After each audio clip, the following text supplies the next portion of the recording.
have in these retreats, you know, there are so many interesting things, but a retreat means also to digest. So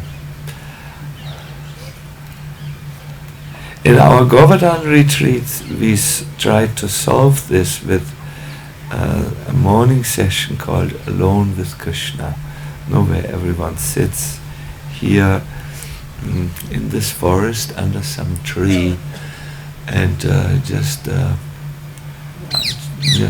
free time, however you wish to use it. So I'm almost ready.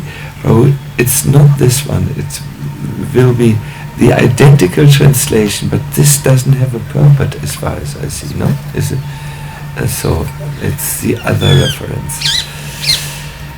Good. Let us just... is this machine? Here.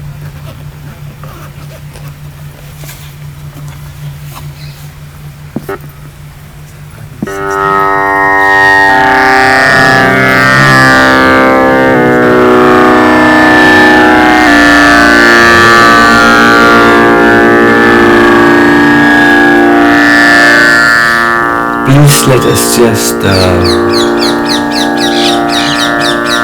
withdraw our consciousness by just chanting 3 times all together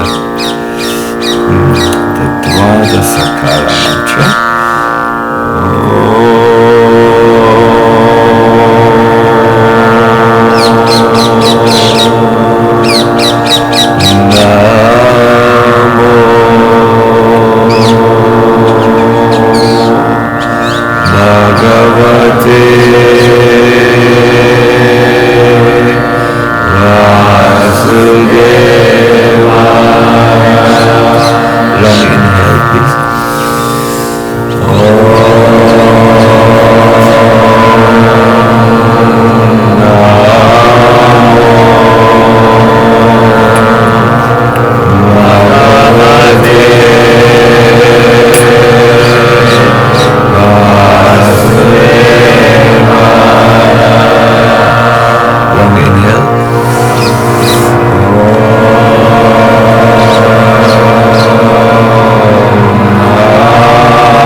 Before I get into the question who is qualified, I want to, and what to do to earn qualification, I want to just pick up where we left yesterday.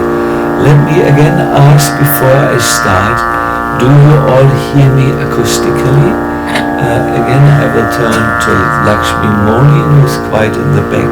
You hear properly? So, or good? Good. Fine.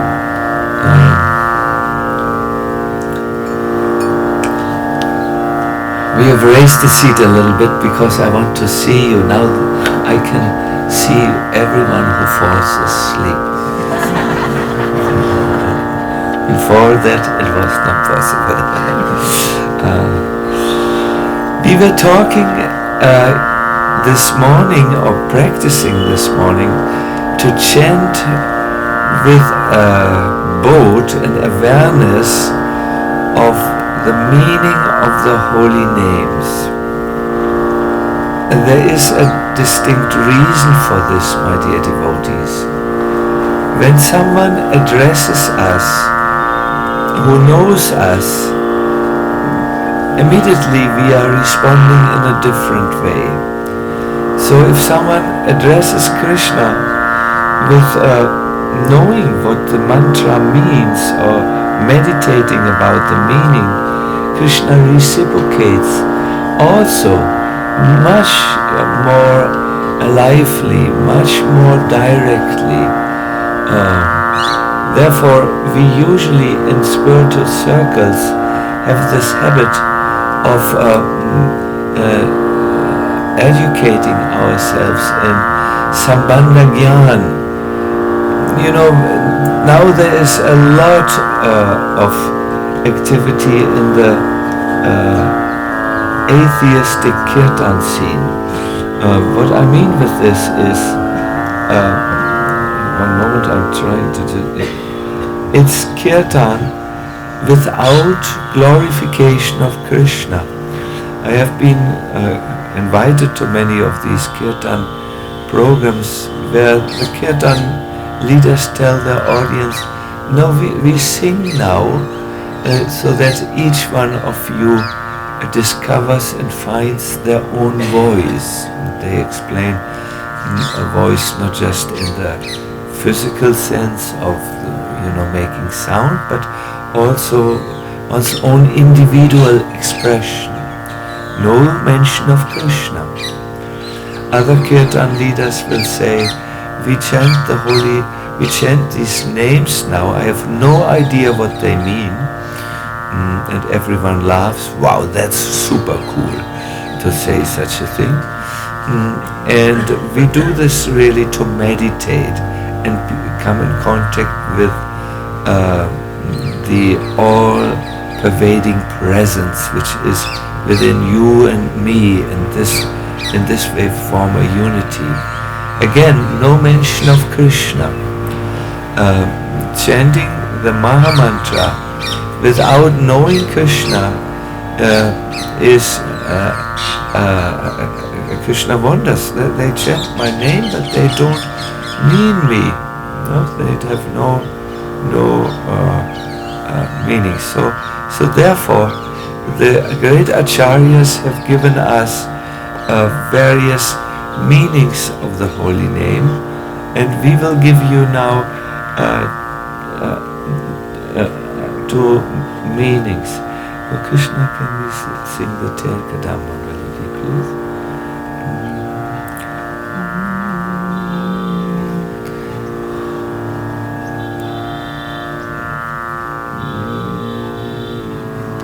You will see the difference.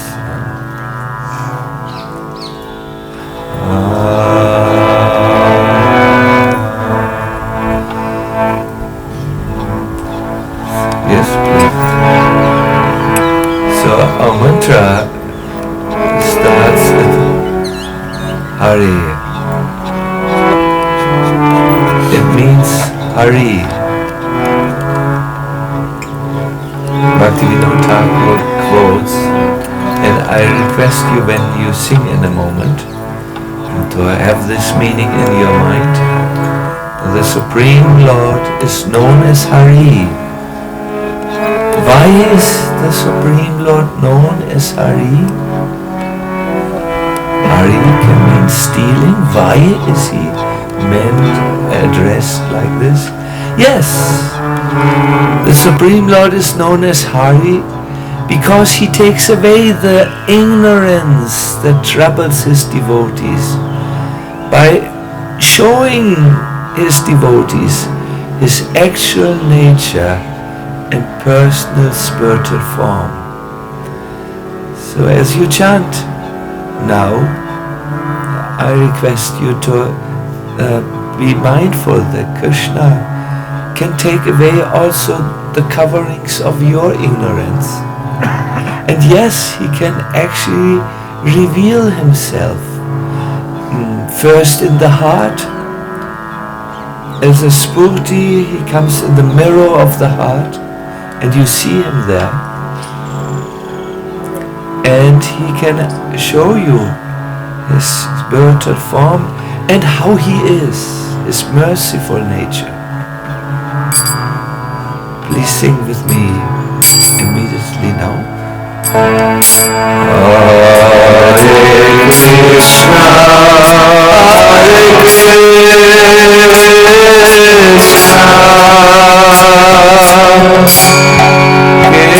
Krishna Krishna, Hare Hare.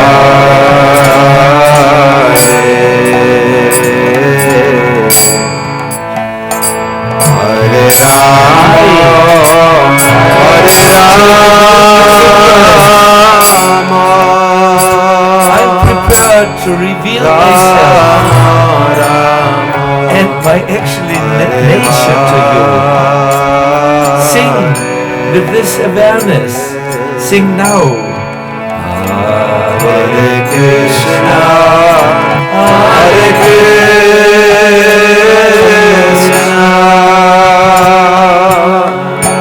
Krishna Krishna, Hare Hare,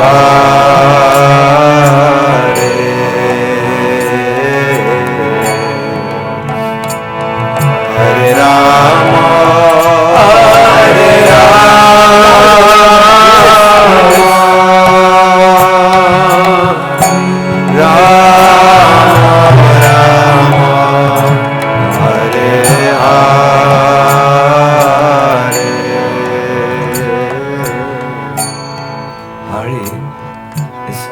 the vocative form of Hari,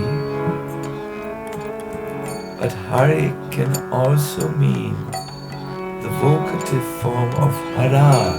Who's Hara? Radha, good. Radha is also known by the name Hara because she steals Krishna's mind, and she is the incarnation of Krishna's joy. So singing the Hare Krishna mantra, be aware that one is Radha who steals Krishna's mind and is so much full of joy. Sing now. Hare Krishna, Hare Krishna, I am Radha. Krishna, I steal Krishna's mind, and I'm the incarnation of Krishna's joy. Hare Rama, Hare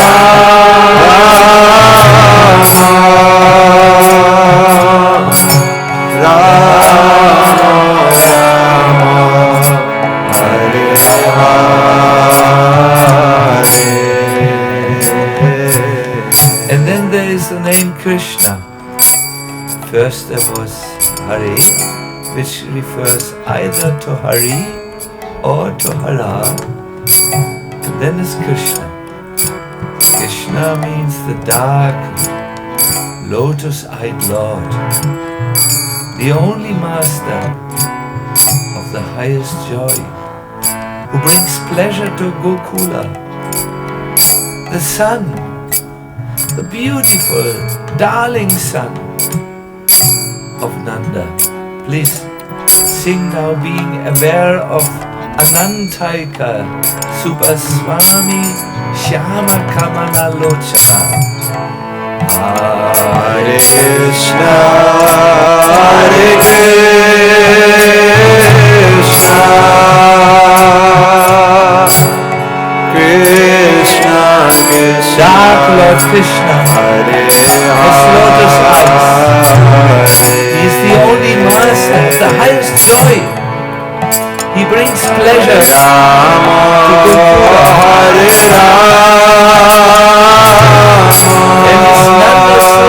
Nanda Sutta, Nanda Nandana, son of Nanda.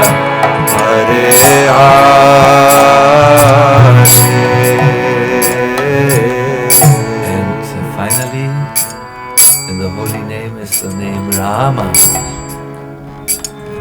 Krishna is that Rama because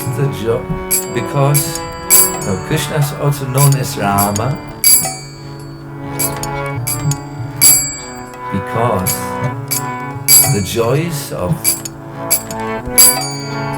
life in Madhurya Rasa are the essence of his being. There is no saying of Krishna without Madhuratva, the sweetness which he incorporates in his laughter, in his glances, in his gestures, in his pastimes, all sweet, sweet. And he's known as Rama because he brings pleasure to Srimati Radharani. Please sing now. Hare Krishna, Hare Krishna,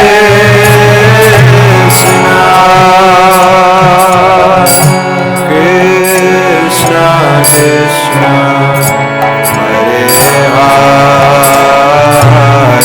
I, Krishna, am known as Rama, Hare Rama, because of my sweetness, and my activities in relationship to the devotees.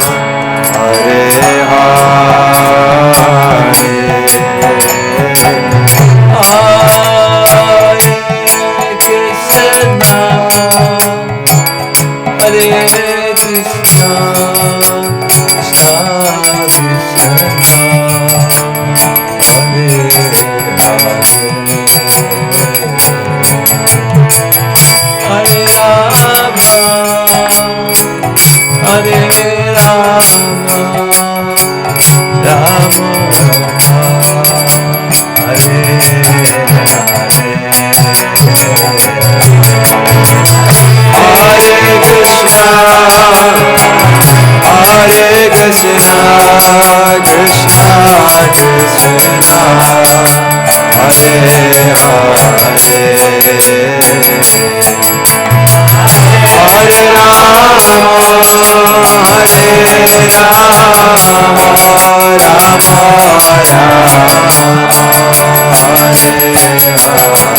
Oh my Lord, you come as Krishna and take away the ignorance. Please, don't stop in my case. Take my ignorance. Oh, holy name. Radha, you are there. Please, I am very sad. Please give joy, Radhini, Shakti. And my Lord Rama, be kind to me. Bring me forward to your divine pastimes. Such things can be meditated about and you chant with the meaning and awareness. Please, let us sing now. Hare Krishna, Krishna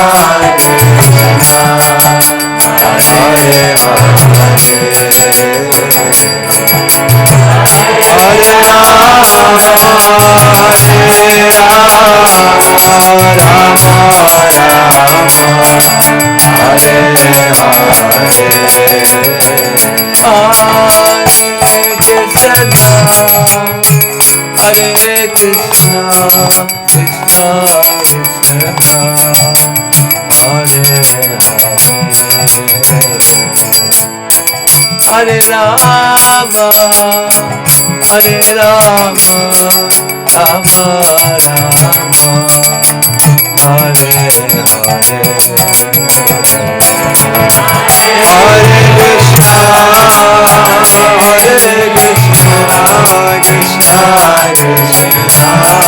Krishna,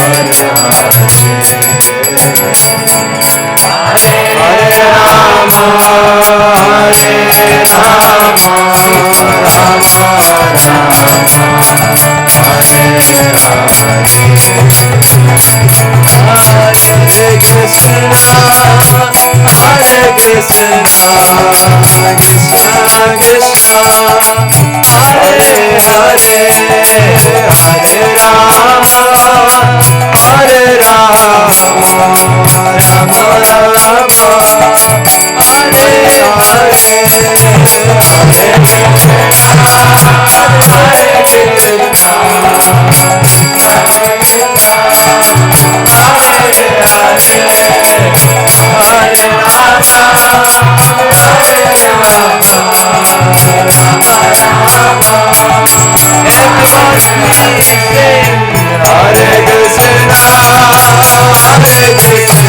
Rama, Hare Krishna,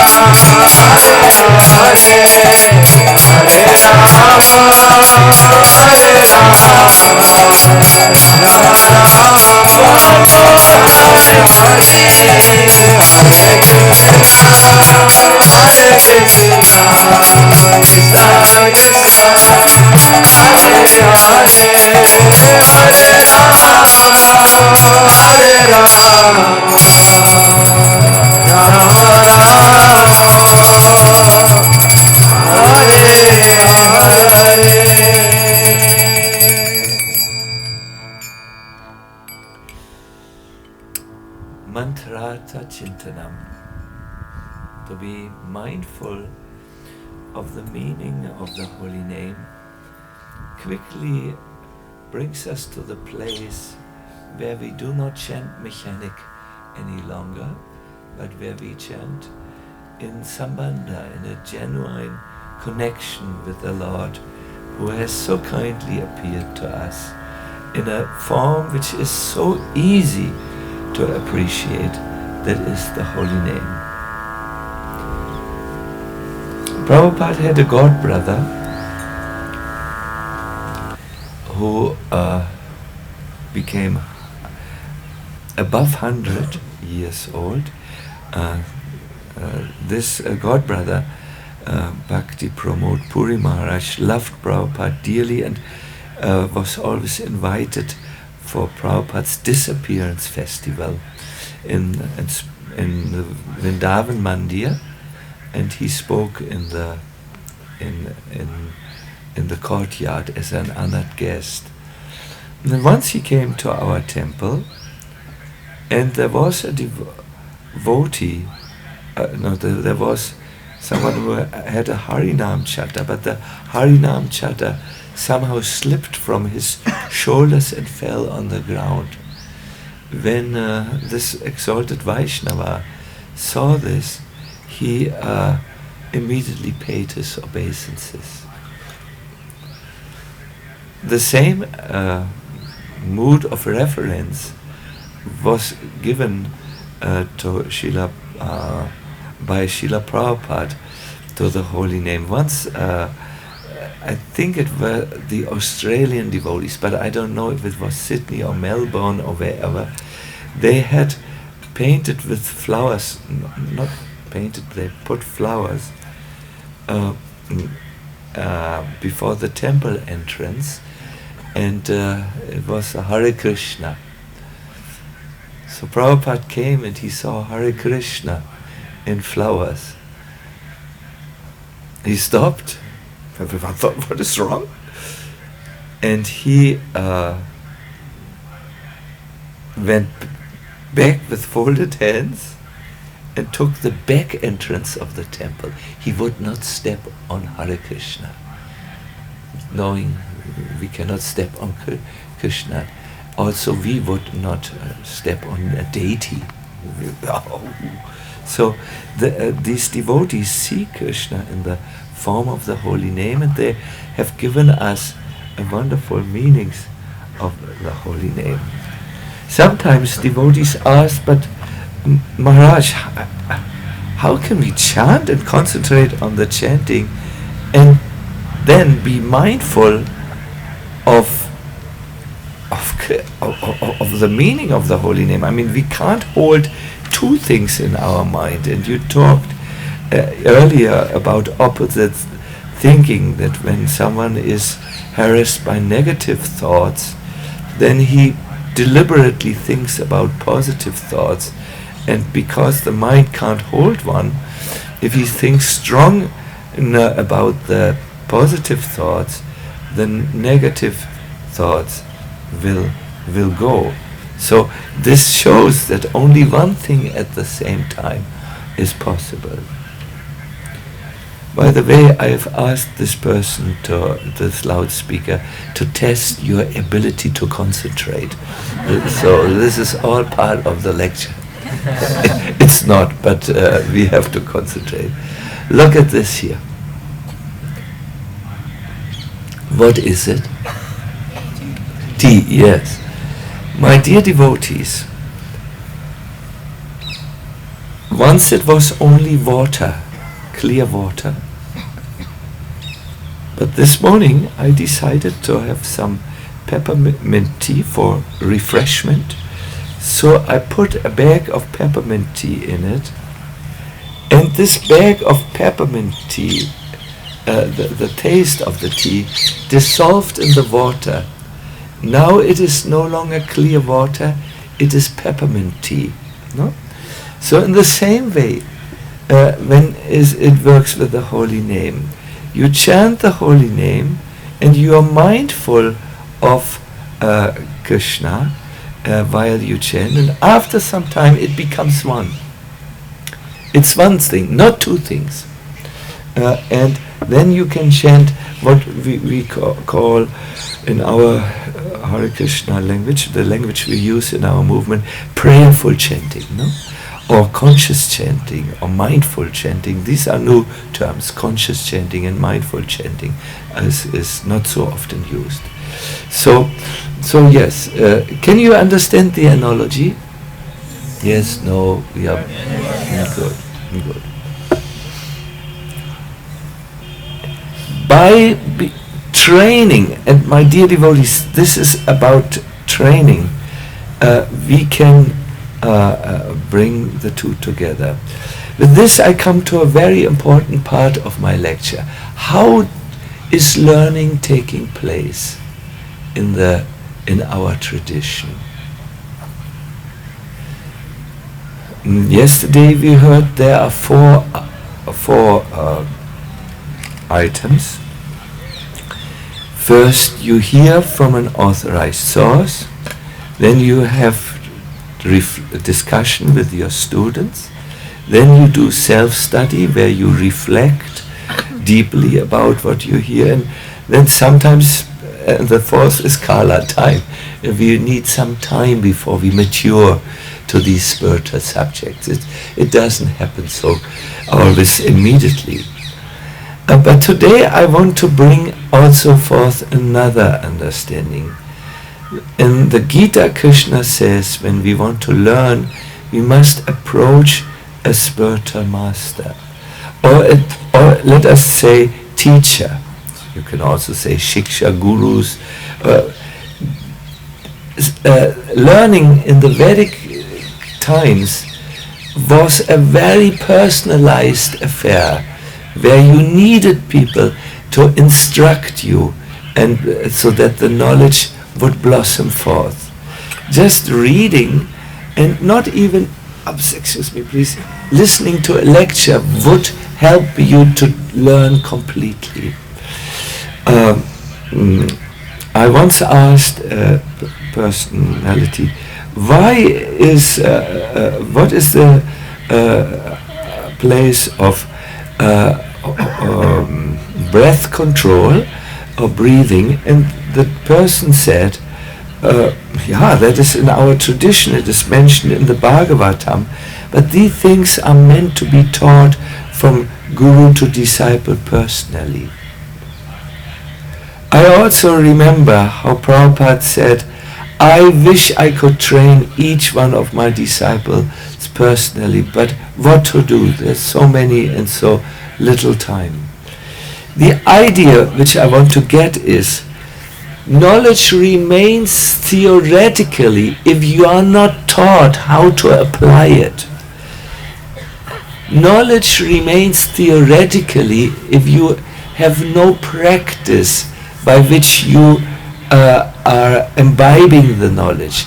This is perhaps the reason why we have so much knowledge and so little experience in our movement. No? Some of those who observe our movement have said this. So much theoretical knowledge, but so much a lack of experience. So that is because you need to be trained in a practice. And I must say, my lecturing style, during these seminars, I also give lectures where I just go through verses and philosophy and so. But during here, I want to always say something and make a practice out of it. because only then you learn it. If you only hear about it, you don't learn it. It remains an idea, a concept. What do you think? This is the Vedic system. Now, I'm not your guru. This is not what I'm saying. But I'm here as a lecturer and a teacher of the Bhajana Rahasya, and today I will train you in humility. Wow! I will not say be humble, I will say this is how you do it. Is it alright? Then there will be no more ego problems in our, at least in our circle. We all quote in our movement, Trinarapi Sunichena, and we all fight with our egos. Oh, Hare Krishna. No realization. Lots of theory. Good. My dear devotee, Bhaktivinoda, devotees, plural. Bhaktivinoda Thakur asks a question in the Tritiya Yama Sadhana, the sadhana or practice in the third division of the day. It's the third chapter. And he asked the question, who is qualified to chant? Then he answers this question by quoting one verse which is known to all of you. Please join me in saying it. Trinarapi sinichena taro api sahishnuna amanina manadena kirtaniya hadani. Krishnadas Kaviraj gives us background for this verse, and he then gives a unique translation in the 20th chapter of the Antya Lila of Chaitanya Charitamrita. Here we find Chaitanya Mahaprabhu sitting in the small room of the Gambhira. The original Gambhira is about 2 or 3 meters underneath the ground, and it's really small. It is from here to there and a little long in this direction, but this is the room. He says, Mahaprabhu, he's glowing with the effulgence, and he is very moved because he will give his last teachings now. O Swarup Damodar, O Ramananda, listen to the way you must chant the holy name, so that love for Krishna quickly awakens. Acha, he will now talk about a methodology, a sadhana, which is to be observed in chanting. For what end? What is the result of this? Yes, love for Krishna. Even though, so he addresses 2 very high class beings.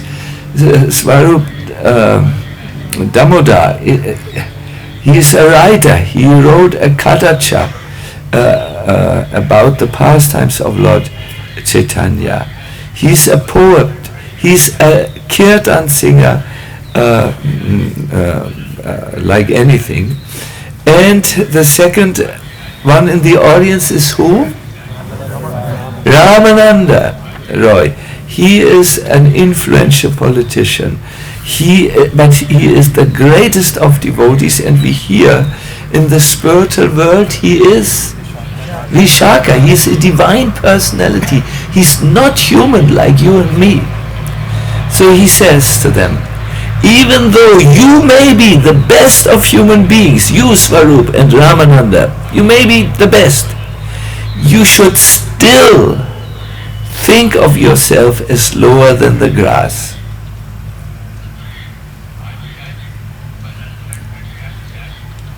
The grass is a servant to the cows, and the grass will never protest when someone walks over it. Very, very humble, the grass.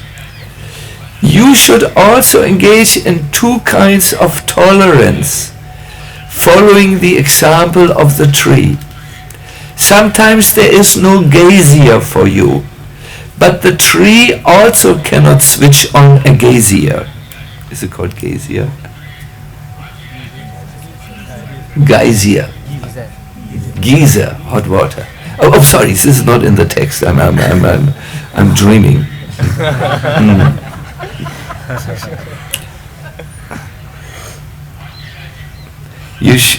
You should engage in two kinds of tolerance, following the example of the tree. A tree does not protest even when it is being cut. Or someone writes with color that is not environment friendly, a holy name on the tree. The tree does not protest even when it's being cut, and when it asks no one for water, even if it is drying up and dying of thirst. The tree also gives all its riches to whoever asks for them, and through rain and heat provides shelter to whoever takes it. A Vaishnava may be the greatest person, but he is without pride. He respects all living creatures, knowing them to be the abodes of Lord Krishna.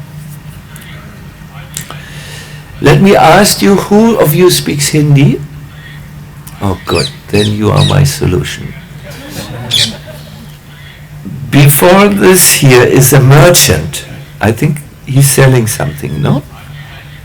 Maybe some of you, two of you can go to him and say, the lecturer has forbidden anyone in the group to buy something from you. But he has a positive message for you. You will make 1,000,000 rupees when you move 200 meters down the road. Who can do this? Yes, but very friendly. It's very exciting news you have. No one will buy anything here. You just, in a language they can understand. But millions of rupees wait for you 300 meters down the road. Yeah? And say it kindly. And if he is not convinced, then pay your obeisances to him with great humility. No? Yeah. Yeah. If he understands it is not in his interest to be here, then he might go. So, this is Bhaktivinoda Thakur's translation. We should follow the straw because it is very very fallen. It's on the ground, really, and it serves others without protest. We should follow the example of the tree. Why? Because he's so tolerant and does not complain. And we should give respects to others, but don't do it at the London way, where you say all kinds of flattering words that have no meaning and sound like an offense to the person who is thoughtful. For things that are real there, and don't wait for applause, no, and fan following. This is how you get the qualifications to chant the holy name. Why is this so? When something so very high flows into something else, that something else must be low. Look at this.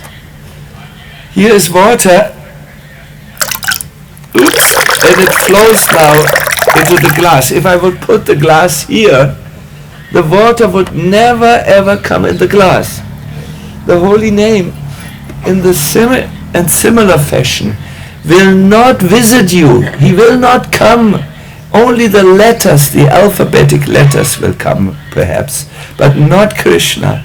If you are not taking deliberately, consciously a lower position. Vishwanath Chakravarti Thakur writes in his Ananda Chandrika commentary on one verse of Ujjvala Nilamani, he says, the Lord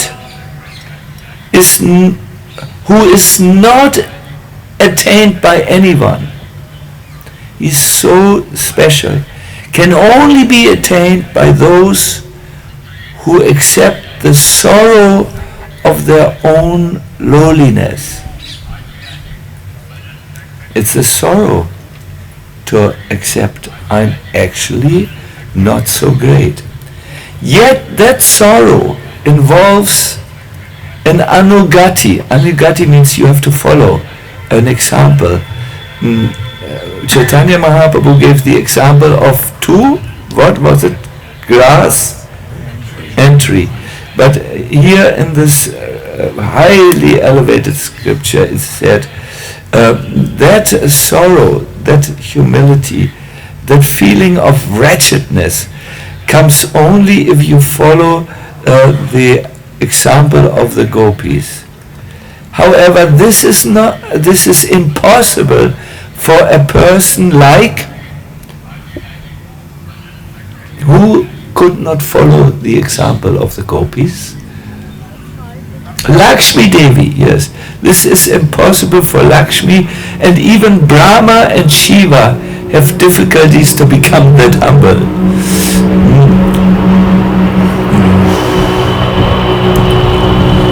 My dear devotees, humility is not a chic mood. Chic means, fashionable. Oh, Prabhu, please accept my humble obeisances. It's much more. It's a deep feeling inside where you actually feel wretched.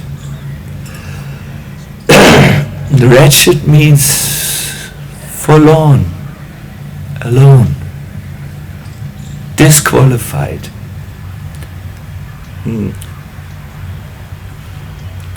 There was once a disciple who wanted to come to a first-class guru. And this guru thought, this person is actually so impressed by his abilities. This was a famous scholar. It's a real story. So the guru said, you are a scholar, you are highly intelligent, I will accept you, but under one condition only. You must find someone or something that is inferior to you in all respects. That is lower than you in all respects. So the scholar thought, that's so easy. Soon I will change my name, will be initiated. I mean, everyone practically in this town is lower than me. They don't know so many slokas, and they don't have money like me, and so on. So he thought, well, I just go to my neighbor, and he went to the neighbor, a simple man. He said, could you just come to me to see this guru? And the neighbor said, yes, okay. I always wanted to meet him. So the scholar went with him, and he thought, well, this guru is quite intelligent. He couldn't have made it that simple. So he went, this neighbor. So the scholar thought, well, he said, I have to bring someone who's lower than me in all respects. Actually, this neighbor is not qualified for this. He is more strong. He built his own house with his own strength. I saw him sitting down for a meal. He can eat much more than I eat. So in this way, he's not lower to me in all respects. So I should So he said, I'm sorry, tomorrow, and you can go on your own. You don't need to come. I tell Guru Maharaj that you come this evening when I see him. I tell him you come tomorrow. You go alone. So he thought, well, who is lower than me in all respects? And he saw a donkey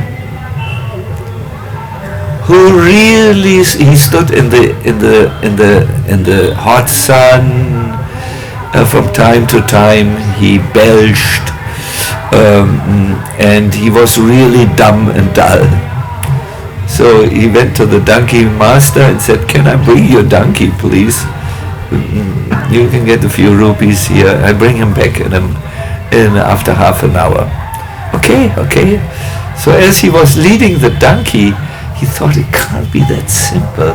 Guru Maharaj had said, find someone who's lower in all respects, but the donkey, yes, he's foolish, but he carries bricks, piles of bricks. I can't do that. So he brought the donkey back, and the donkey then, how do you say this in proper English? He passed stool. Here I have stool. That is inferior in all respects to me. But as he thought the stool is actually a miracle of nature. The donkey ate something and it digested it, and the stool is very useful to be put on the fields.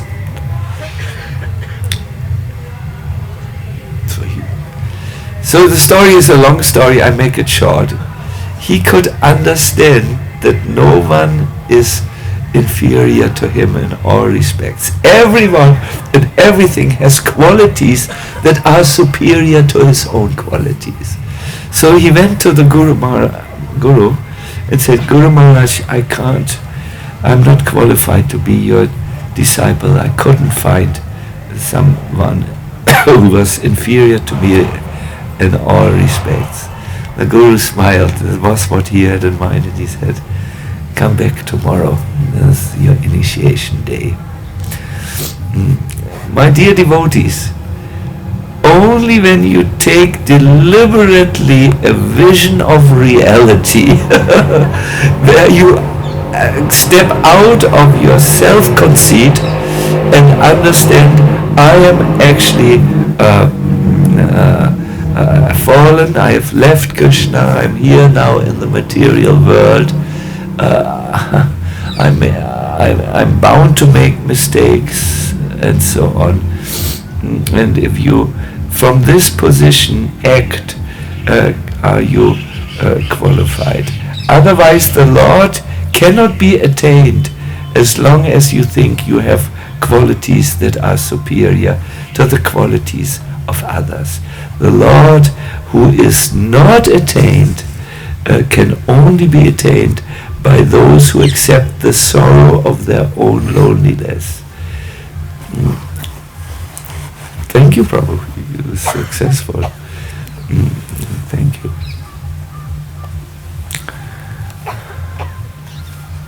It's not easy for us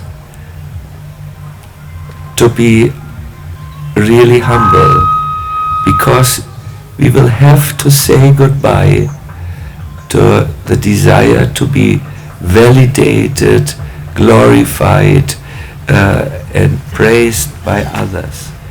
And normally we are all very insecure, and it is our food, the praise, the food of our ego. The ego can only be killed when you ignore it. It can, why kill the ego? It can only be dealt with properly. Prabhupada says at the 5th canto there is a purport. If you say no to the mind, then as long as you feed the ego, it inflates, it blows up like an air balloon. So therefore, Vaishnavas have always run away from praise, thinking it to be a cup of poison that is only covered in the on the top with tasty cream. If you have a cup of poison, sheer poison, that can kill you when you even only zip a little bit on it, but it is covered with nice cream, then you are deceived. So praise, which inflates your ego, is compared to be a poison cup, and it only can go away, the poisonous effect, if you are praised and you say, this is the mercy of my spiritual master, the mercy of my superiors, the mercy of God. Whatever you find in me is the mercy of God.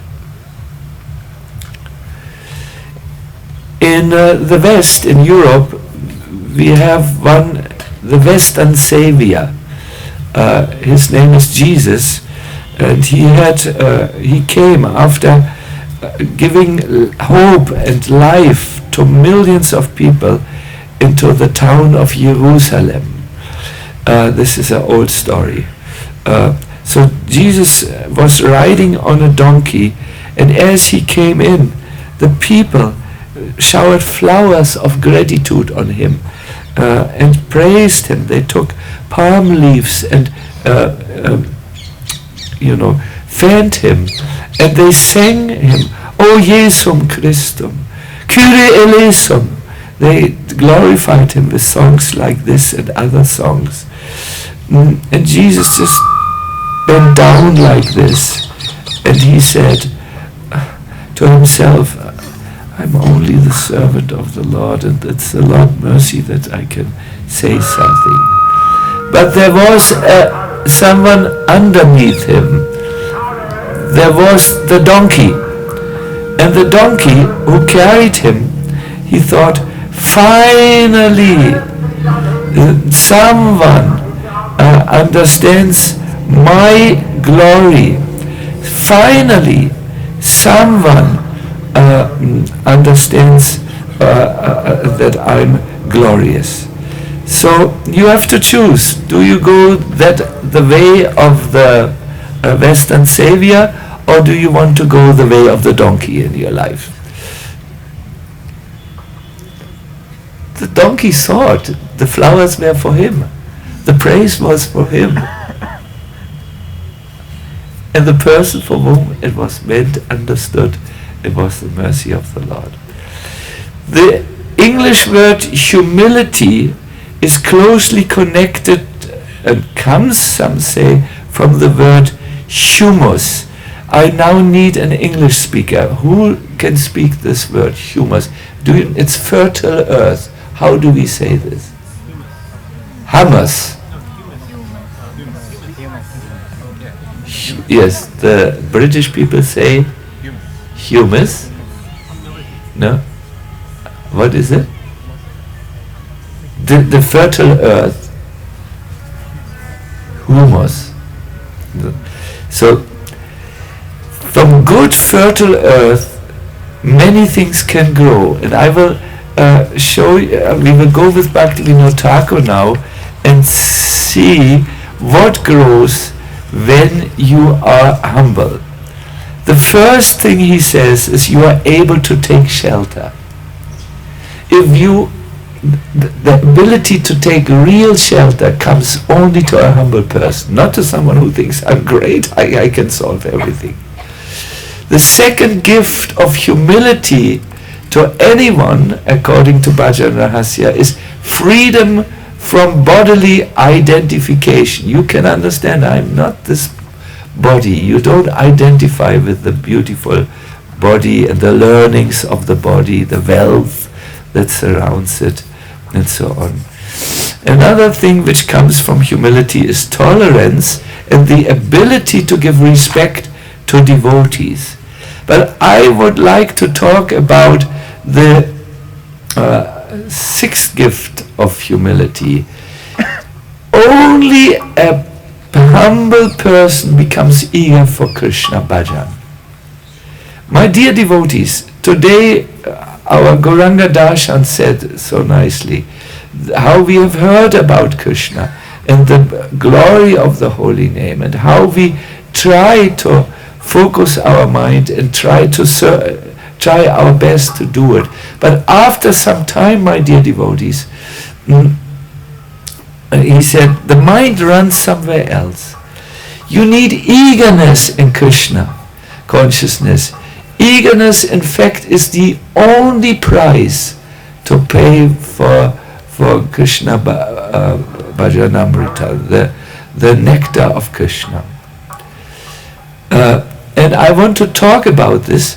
Now maybe Prabhuji, you can give it a second try. You can maybe say to the blind man's orchestra, if he, he is a genuine blind man, that it's so nice, if he wants to perhaps tune the volume a little down, and our sign of appreciation is that when we are finished with this session in 1 hour or so, we will all go and listen to him.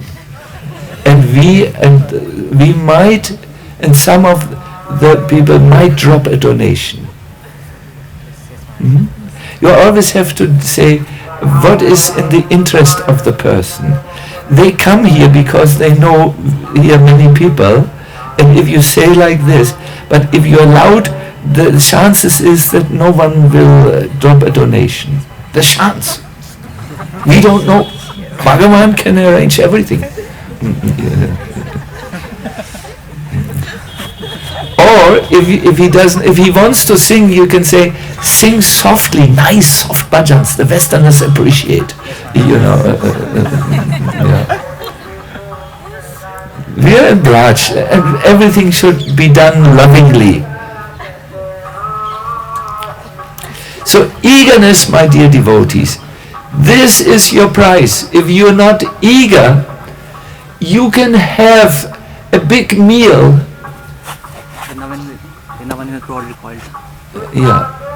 If you can have a nice meal right before you with 20 preparations. If you're not hungry, you will not have any benefit from the meal. You will not eat. I'm at the moment not so thirsty, so this first-class peppermint tree is still untouched because I have no eagerness. Krishna consciousness by many of us is still untouched because the eagerness is lacking. So Bhaktivinoda Thakur tells a verse which can make us eager. Would you like to know this verse? Prabhupada was often chanting this verse, and when I was called to guard his door, the devotees were always very joyful and loud before Prabhupada's door, so someone was the door guard who said, psh, psh, psh. Prabhupada translates inside. So I was sitting before his door, doing translations from English to German, and then I heard him often singing this particular song. It's a song for eagerness and for developing eagerness.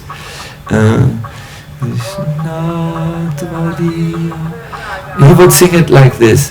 Krishna tvadiya padapankaja panjarantam. You can join me, please. Krishna tvadiya padapankaja panjarantam. Adyeva me vishatu manasa rajahangsa prana prayana samaye kapavata pittaye kantavaro vadanvido smaranam kutaste. Dear Krishna, this is King Kulashikar praying. I have only one desire. May the swan of my mind enter the network of the stems of your lotus feet on this very day.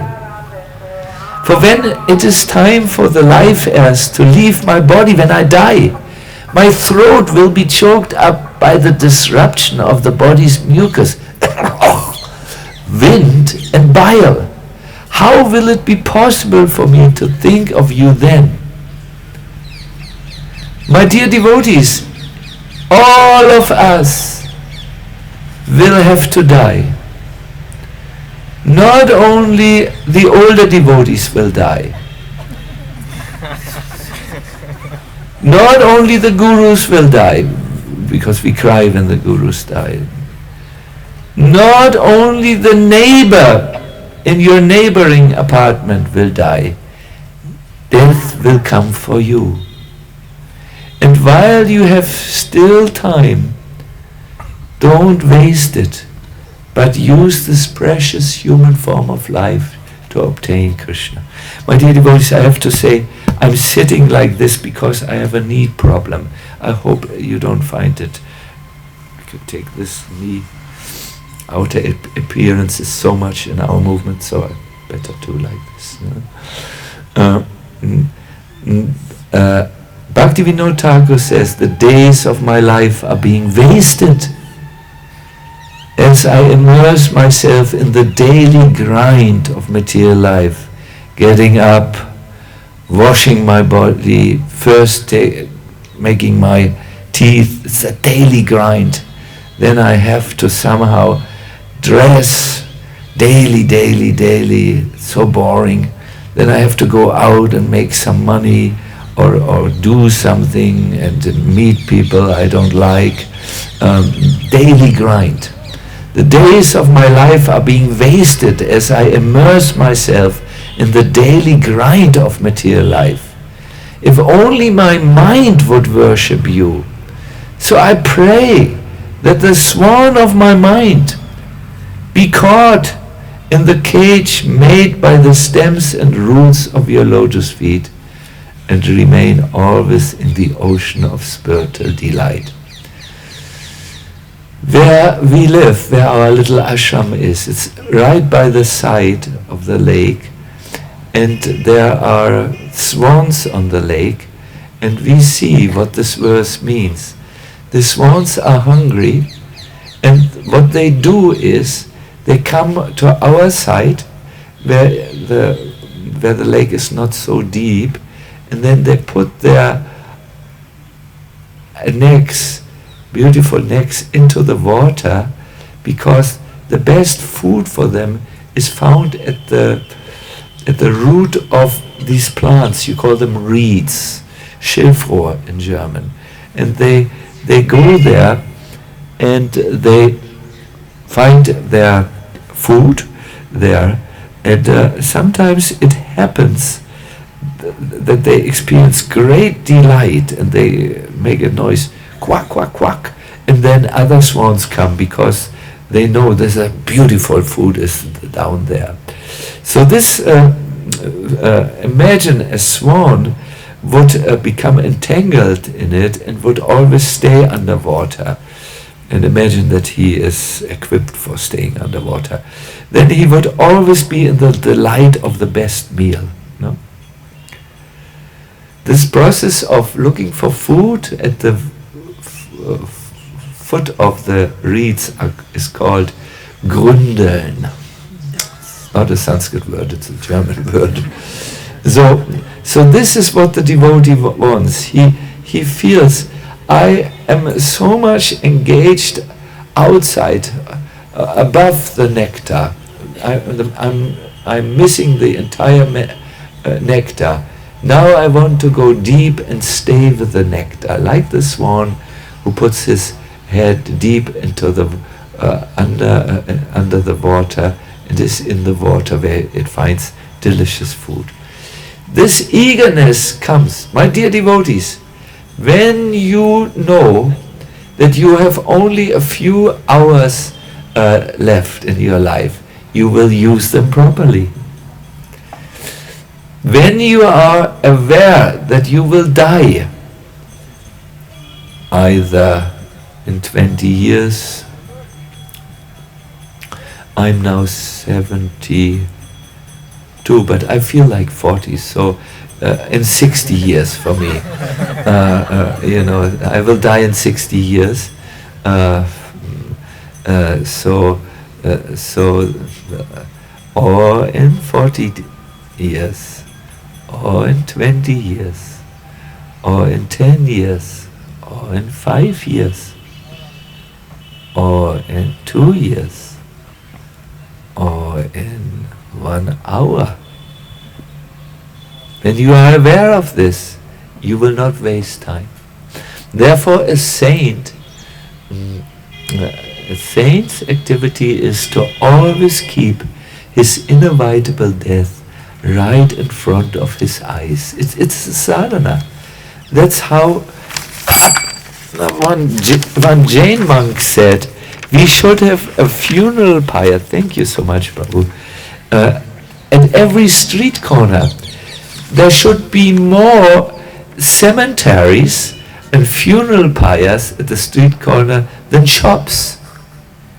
Because the death is more real than the bidis which you can buy at the shop. And it will remind us when we see death that this is the inevitable end of our earthly existence. It's good to think about this. It's healthy to think that I don't have too much time. Good. These are some of the gifts of humility. Would you like to go through them with me again? Yes. I remember the first. A humble person can do what? Take shelter and surrender, exactly. The second gift is free from the bodily identification. And also, that means not thinking you are glorious. Like yesterday when I heard you chanting so nicely, I became really humble for a moment. I thought, they chant so much nicer than me. Why do I talk to them? They should talk to me. And I felt like this, really, genuine. You can also become what is so important in Kali Yuga, my dear devotees, tolerant. Your tolerance level will rise, and you won't be so intolerant when something not so nice happens to you. You will be able actually to not be envious of devotees when you are humble, but what is the opposite? Give respect to them. Yes, that's the next gift of humility. But what I think is perhaps most important in our life is what Bhaktivinoda Thakur says is that gift of eagerness. Then he goes into verses from the Stotra, from Yamunacharya's Stotra Ratna. Bhaktivinoda Thakur has written extensively about this composition. He has made Bengali comments. And these verses train you to become humble. Humility must be practiced with your entire being. There is humility of the body. What could that mean? Paying obeisances, exactly. When you enter the temple, when you see a devotee, or at the end of this beautiful, beautiful katha this morning, there was no, I could just touch the earth and put it to the head, but I felt, let me pay obeisances to this beautiful katha. No, this is what I can do with the body. Now comes the more difficult form of humility. Could you imagine what is more difficult? The mind, that you really are convinced that you are humble. With the body, it's relatively easy. It's you go down like you go down when you make burpees. It's not a Sanskrit word. It's not important. Then comes still a deeper form of humility. And so what could that mean? Feeling yourself humble. For me, my dear devotees, the best works for me when I read the prayers of Bhaktivinoda Thakur in Saranagati, and especially the section called Dainyam. No, that Bhaktisiddhanta Saraswati Thakur gave us a song which you can maybe find. Amara Jivan Sada Papirati Rata Nahika Punyera Clay.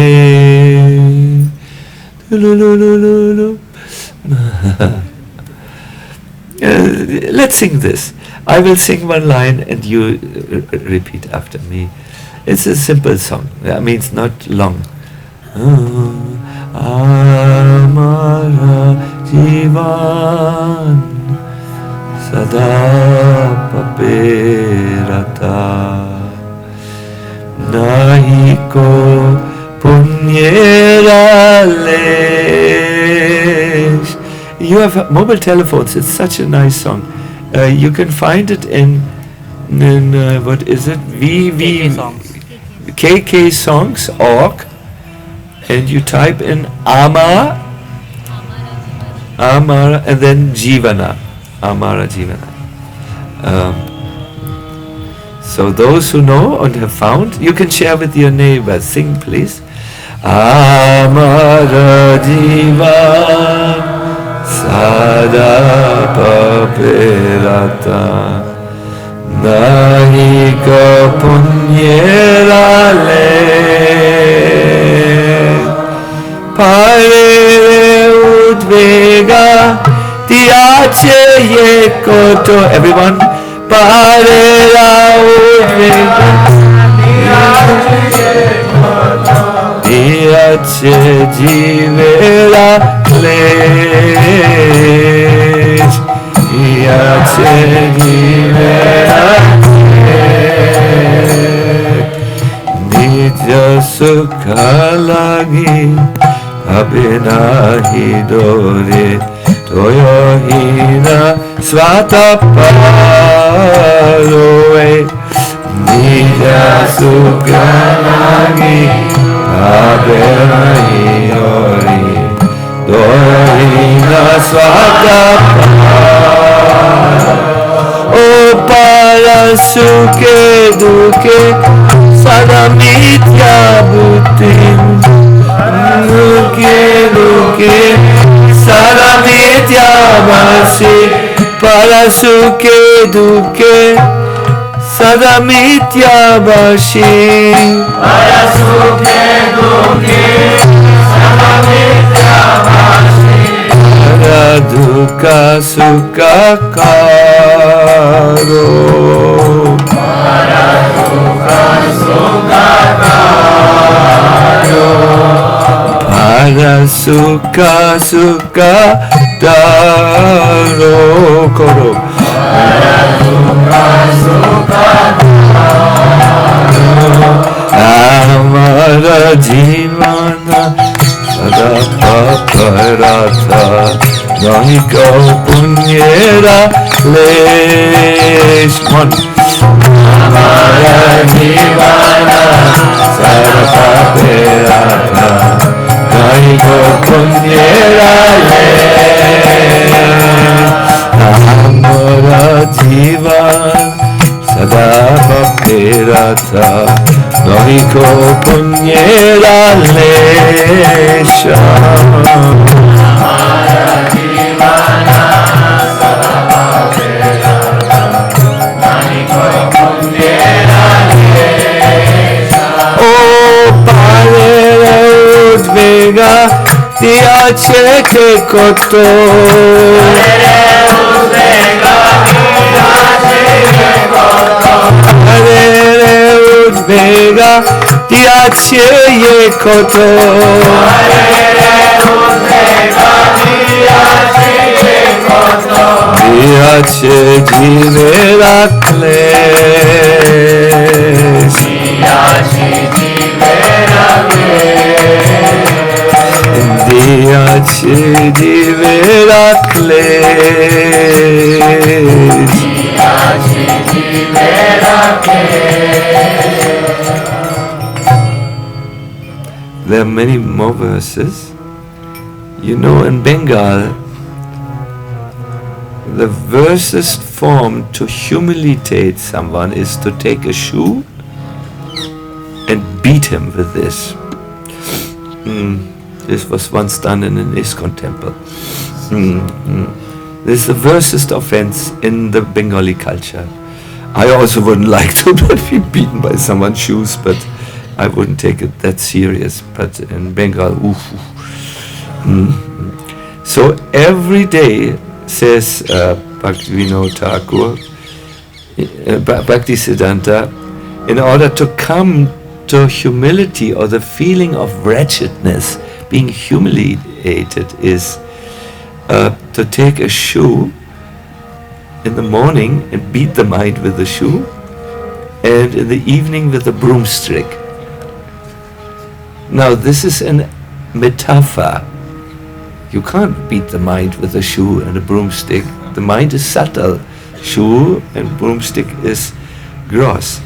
What does this mean? Bhaktisiddhanta Saraswati Thakur explained what this means. It means to sing this song of Bhaktivinoda Thakur, where you say, I'm an impious sinner. I have caused others great anxiety and trouble, for instance your parents, who were worried for you. I have never hesitated to perform sinful act for my own enjoyment. Remember what you did. Devoid of all compassion. I'm happy when someone is miserable. I don't feel compassion. Devoid of any compassion, concerned only with one thing, my own selfish interest. I'm remorseful when I see others happy. I'm a perpetual liar. I constantly lie. And the misery of others is a great source of pleasure for me. There are 6 verses like this, and if you have read it, you will see 1 or 2 of these descriptions are describing you spot on. Maybe you will not say, do you know this ugly tendency when you feel that someone is not good? Good, finally they got their universal justice, There are these things in our hearts, and they are identified by Bhaktivinoda Thakur in order that we become humble in where? In our body or where? A mind, yes. And then there is the heart. I would like to sing a song for you, which Bhaktivinoda Thakur quotes here. It's a famous song.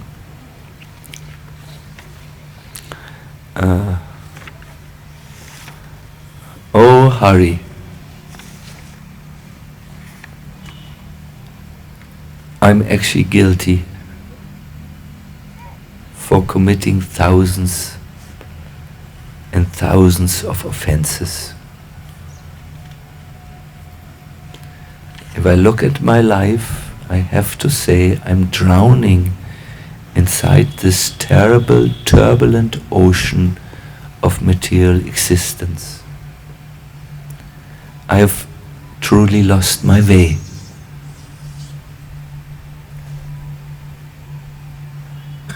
But I also wish to say, this comes from my heart. I desire to find the right path. And that is why I have taken shelter at your lotus feet.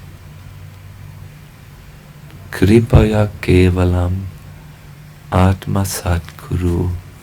Please accept me as your own.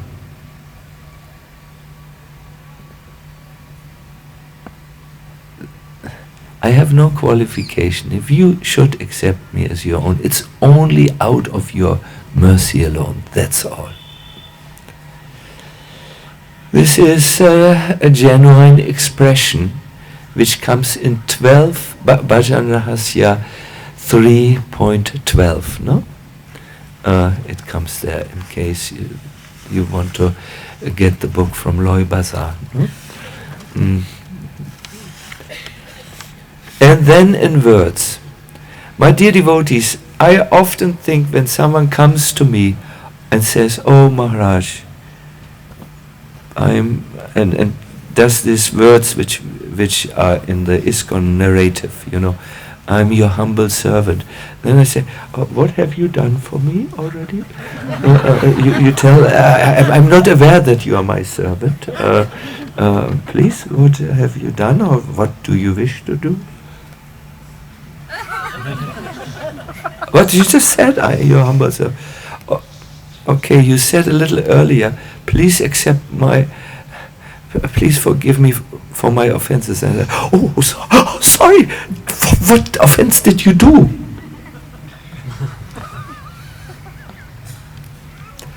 Then I say, why do you say words that mean nothing?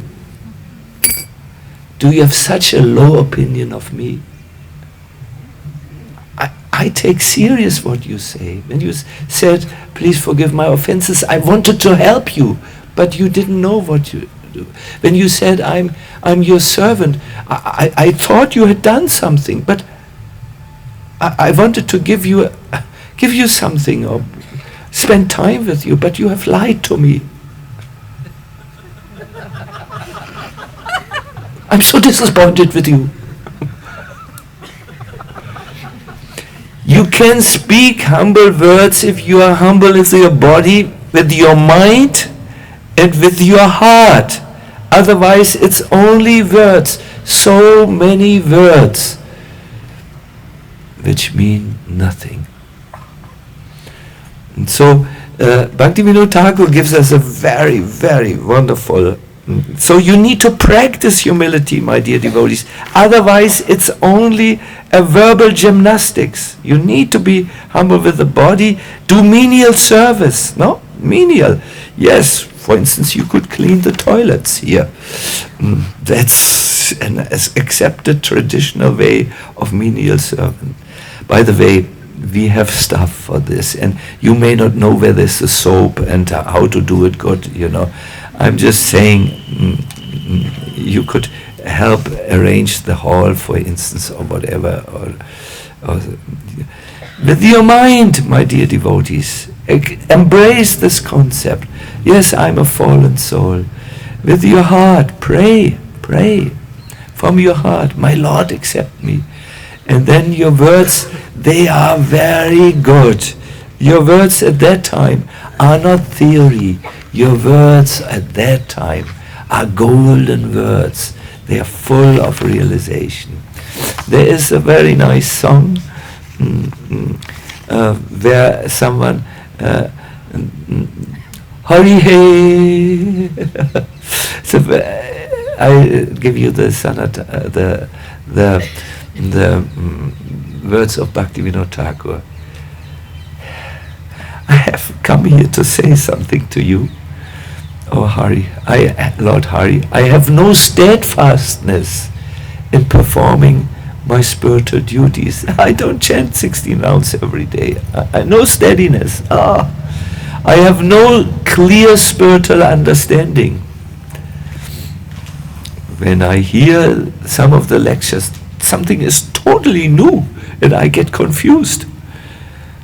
I have not even devotion for your lotus feet. Therefore, I'm worthless and wicked.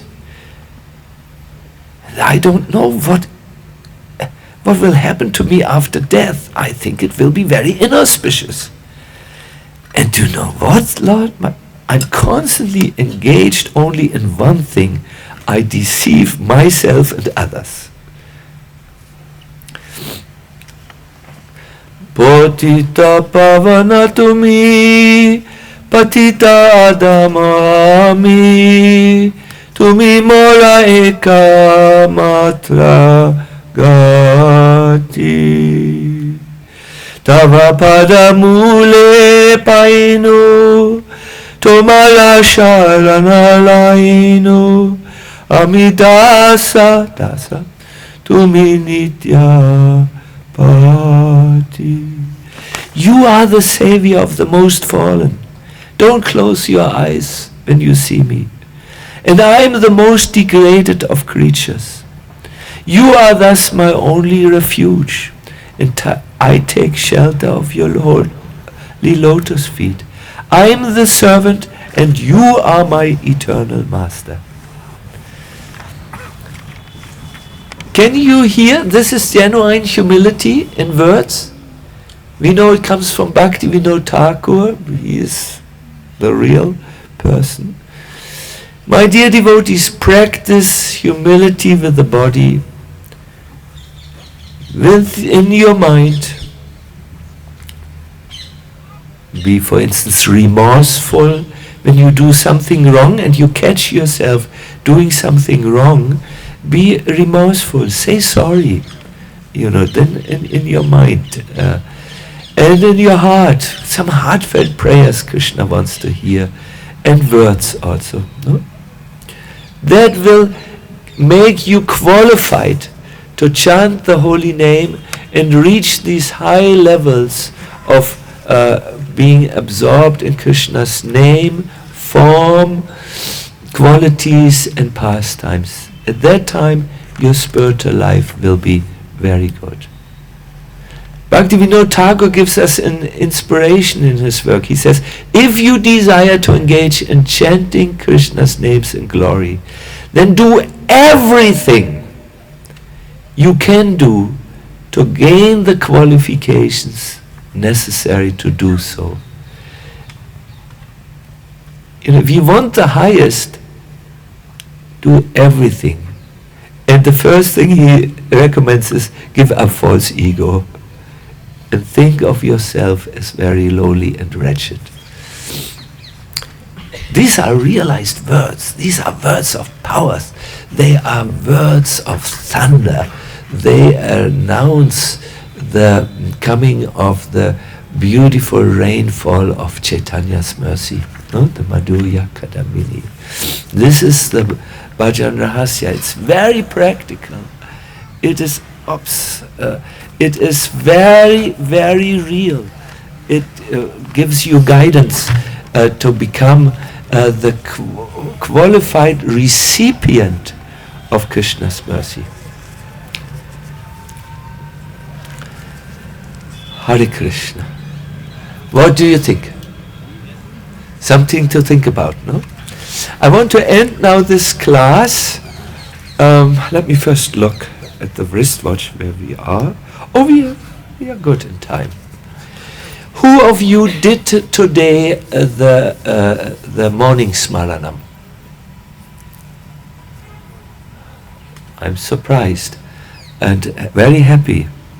What we learned is we should remember Krishna, and then we learned a practice to do it. Because, see, if you I must tell you, I always wanted to swim.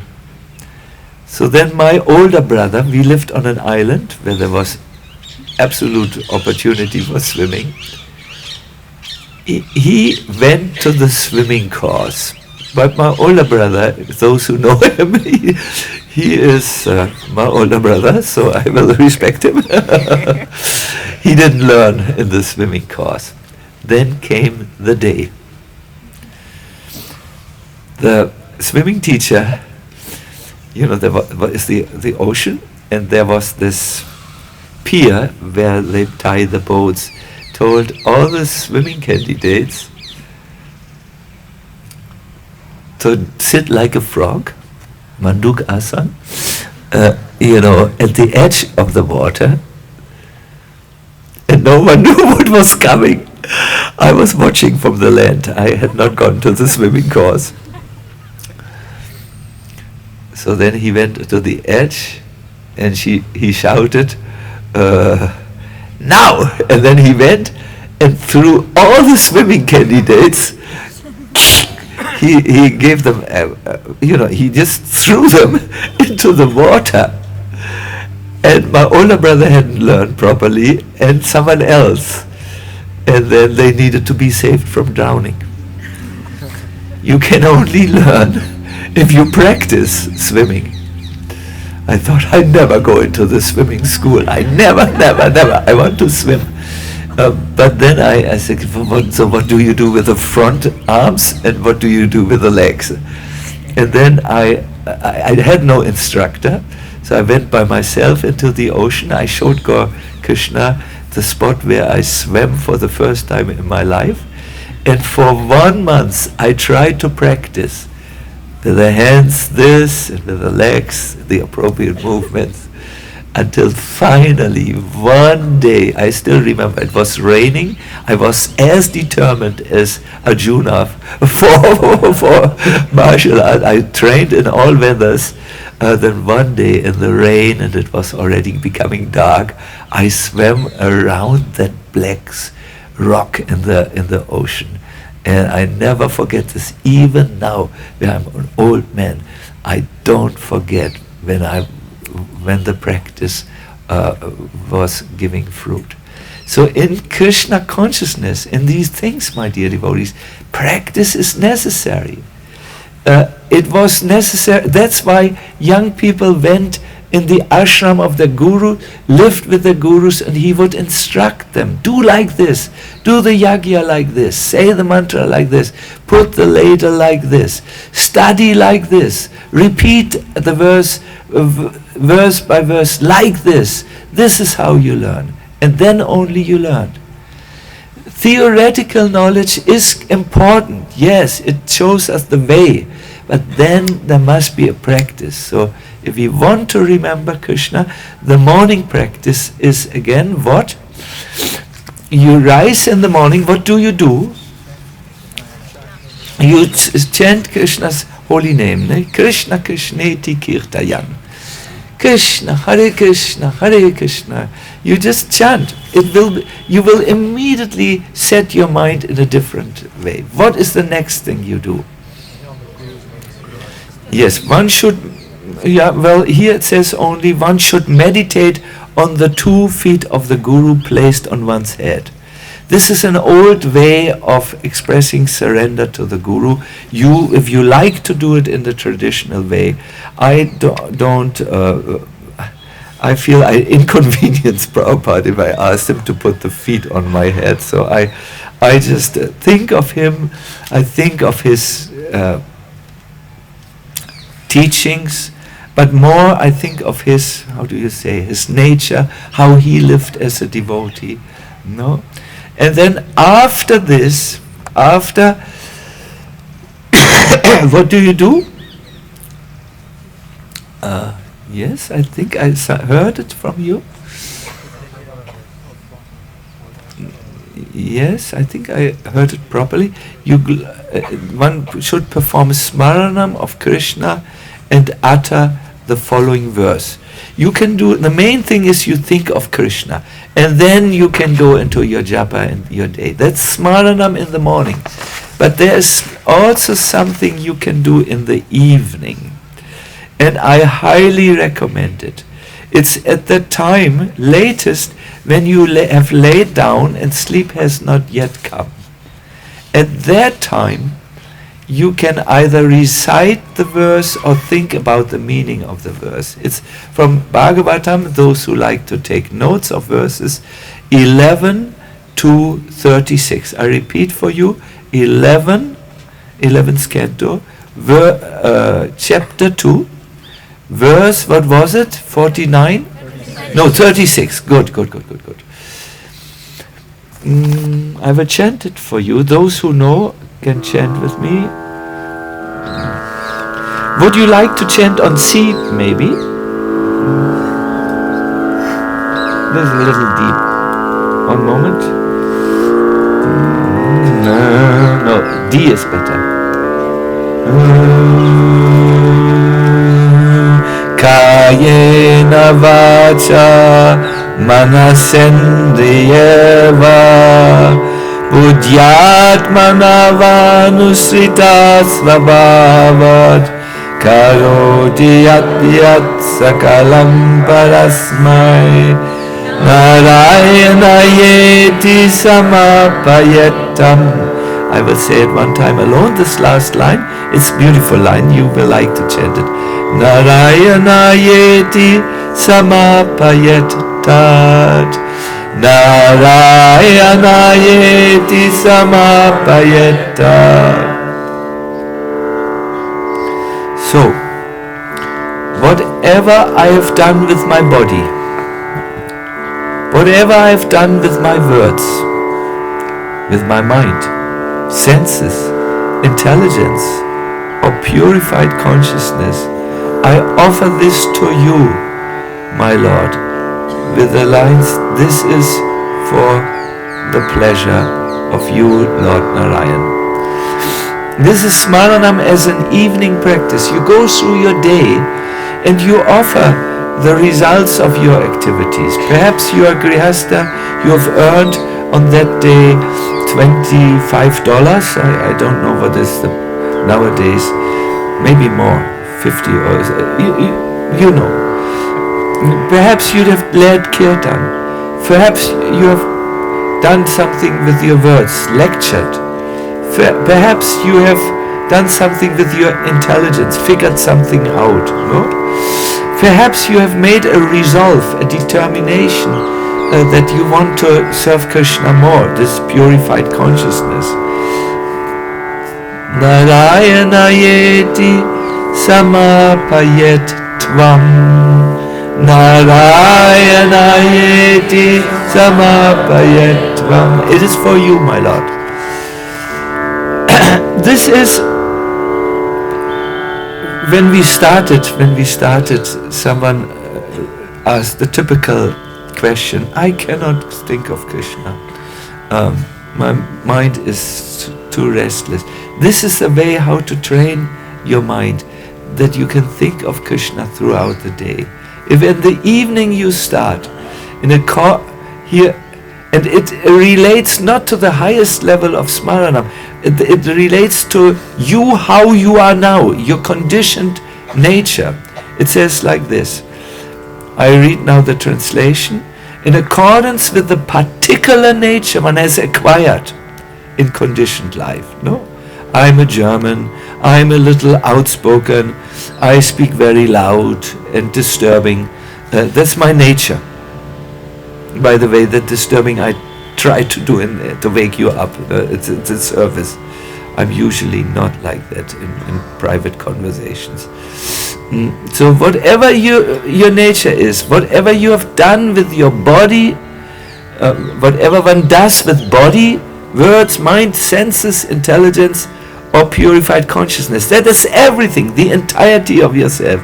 One should offer to the Supreme Lord, thinking, this is for the pleasure of Lord Narayan. Now you may have read Dostoevsky on that time, on that day, The Idiot, a real good work on poetry, no? And you would think, how can I offer The Idiot to Krishna? My reading of this book. You can think, well, I felt I should read it because in this book we find an amazing story of an aristocrat who was humiliated by nature and went to hardship before he reached a state of high God consciousness. And I want to offer that I wanted to educate myself on my spiritual journey. I'm giving some example of the conditioned nature. There's only one thing you can't offer, sinful activities, no? But as you do this as a regular practice, you think one day, maybe I shouldn't read The Idiot or such Dostoevsky. He was a troubled man, why should I read his? And you think, oh, let me do today something which I can offer really directly to Krishna. Wow, I will cook something for him. It will train you. It's a practice. But unless you start where you are, a conditioned soul with a conditioned nature, it will not work for you, this Smaranam. No? My dear Lord, whatever I have done and what is useful for you, I offer it is for you. Do you know why I talk now about Smaranam? Because the thoughts of the past shaped me. When I was a young boy, I thought every day of God. I prayed in the evening to Him, dear God, make me less wild. I'm now so wild young boy. Oh, I'm so embarrassed with myself. Please make me less wild so that I can one day come to you. I prayed this every evening. Can you imagine? And now it catches up. This was my evening prayer. Now I think there is something I can preach, can pray in Krishna consciousness. I practiced it, and the practice shaped the old man who's sitting now, talking in Sanskrit to you, talking in the language of Srila Prabhupada's teachings to you.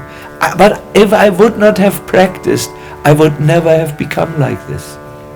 So you all have to start practicing morning and evening, so that you will end up thinking of Krishna and never forgetting Him. And then you can go back home, back to Godhead in this lifetime. Yeah. You can see I'm no longer convinced of the Haribols of my audience. I will ask you in 10 years, did you do it, what I told you 10 years ago? Why do you still look so miserable? You didn't do it. I can see it in your face. My dear devotees, the principle of sadhana is, what I do now is what I become later. Therefore it's called sat. It's the practices that bring you to eternal life. But you cannot stay a theoretical monk or a theoretical devotee. You have to, these things which call for action, you have to do with them. You have to make a practice out of them. The principle of sadhana, and you have heard this many times, is what you do now is what you become later. Or what I am now is what I practiced before.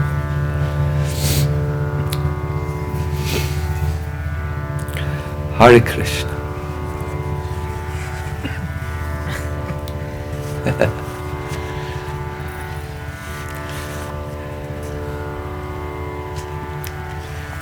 Now you are silent.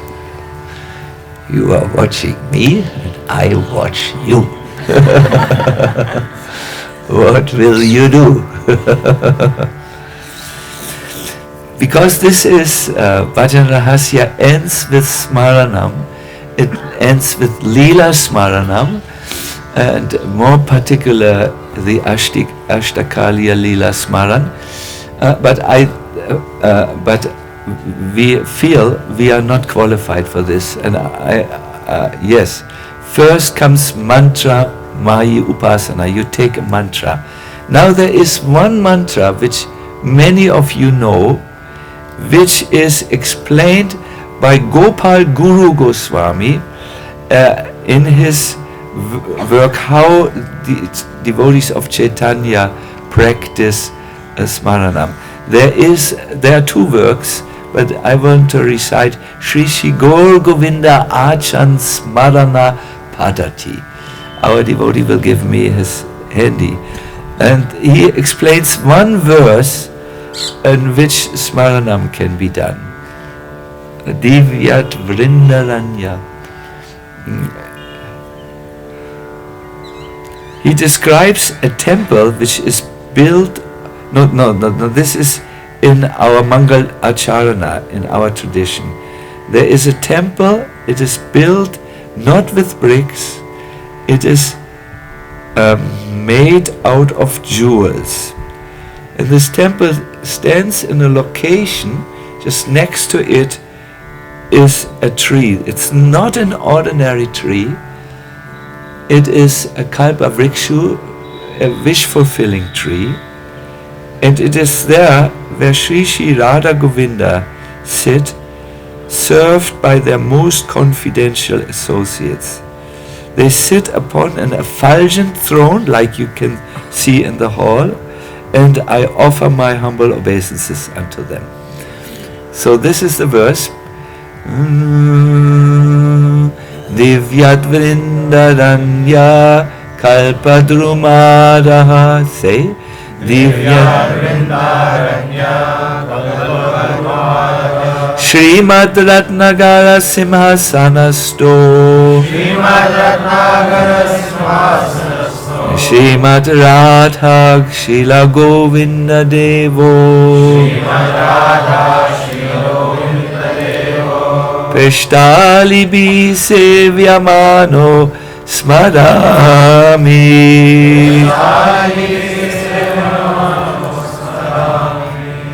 We will sing now a short Terkadamba melody, and very short, and I will guide you. Remember, it's a practice. You do it, and then you build new sanskaras.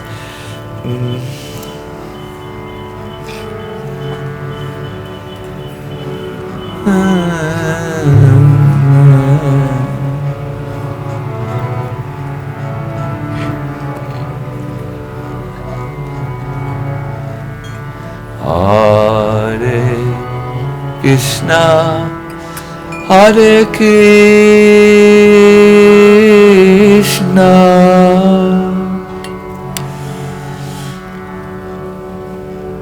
please sit straight. Do a few deep breaths. I certainly need it because I'm a little excited.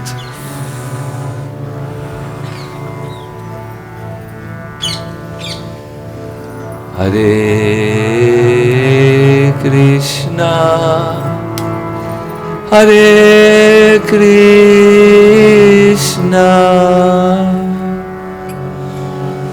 Krishna Krishna, Hare Hare,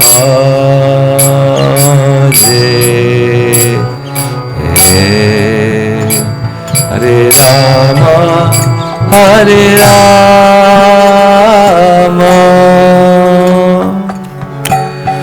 Rama Rama, Hare Hare,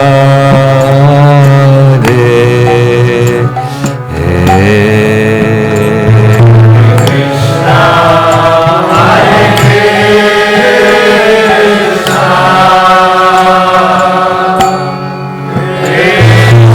Krishna Hare Hare, Hare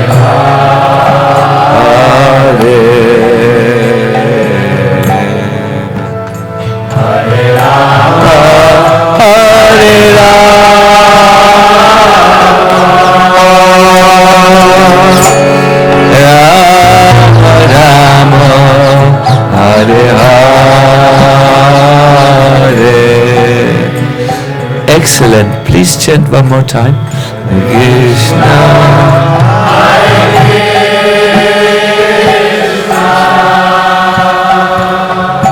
Krishna Krishna, Hare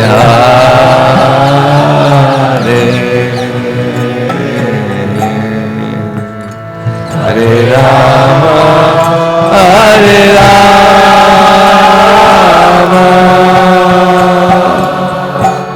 Rama Rama, Hare Hare.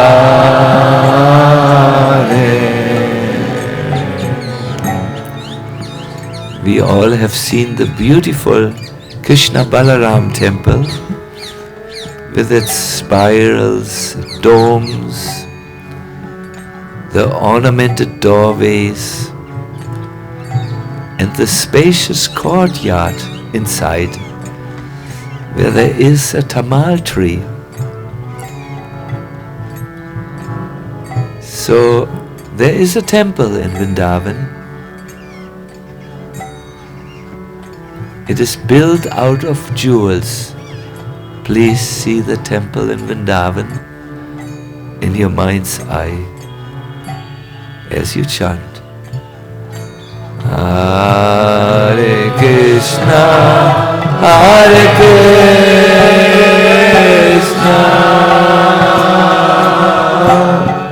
Krishna Krishna, Hare Hare,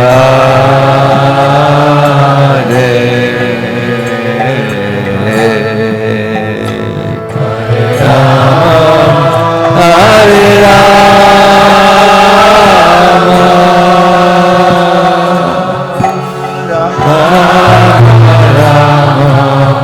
Hare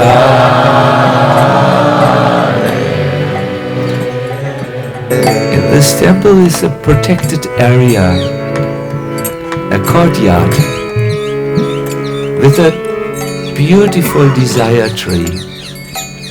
And just under the tree is a golden, effulgent, shining throne. And on the throne there is Shri Radha Govinda sitting. In your mind's eye, go into the courtyard where the Kadamba tree is and the golden throne with Radha Krishna or Radha Govinda. Please sing now. Hare Krishna,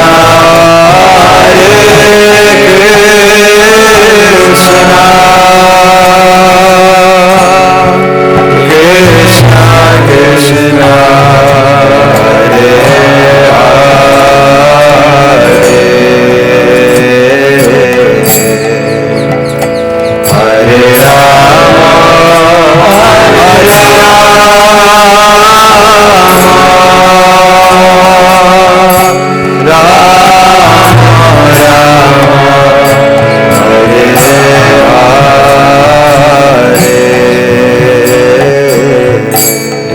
also associates Lalita, Vishaka, fanning.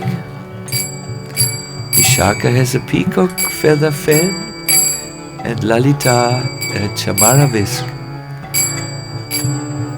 Others give the divine couple betel nuts, and Krishna smiles, being pleased with the service. Shrimati Radharani also smiles. Sometimes she takes the corner of her sari and covers her smile because she's very shy. Please sing now. Hare Krishna, Hare Krishna, Krishna Krishna, Hare Hare.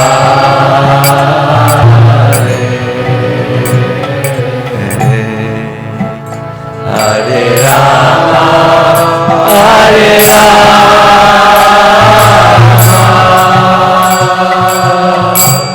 Rama Rama, Hare Hare.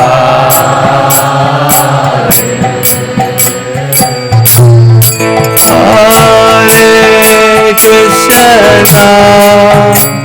Hare Krishna, Krishna Krishna, Hare Hare, Hare Rama, Hare Rama, Rama Rama, Hare Hare.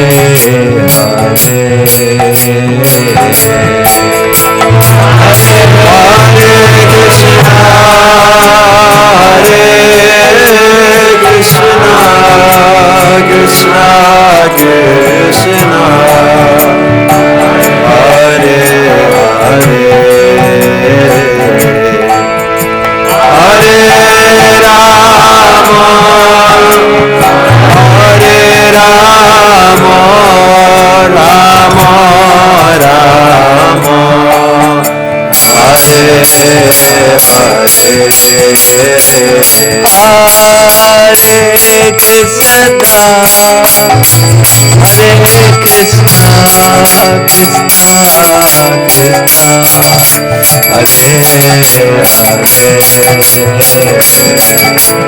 Hare Rama, Hare Rama, Rama Rama, Hare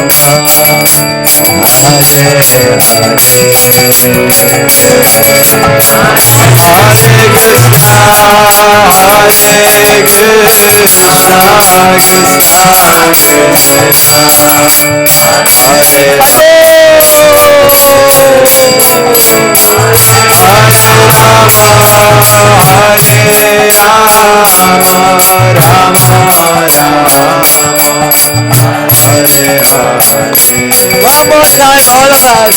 Hare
So, Hare Krishna.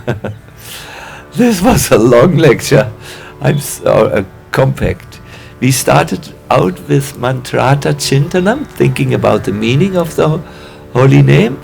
Then we went to the point, who is qualified to chant, and we mused and reflected on what verse, please? Trinadapi, exactly. And we said this is a good, very good verse, but you will remain your entire life stuck in false ego if you don't practice being humble. No? So then we said, yes, it has to be done with the body, with menial service, with the mind. We sang the song which really humbles us. What was the first line of the song? Amara Jivan. Please read it in its entirety. It's a very, very educational song. Then we went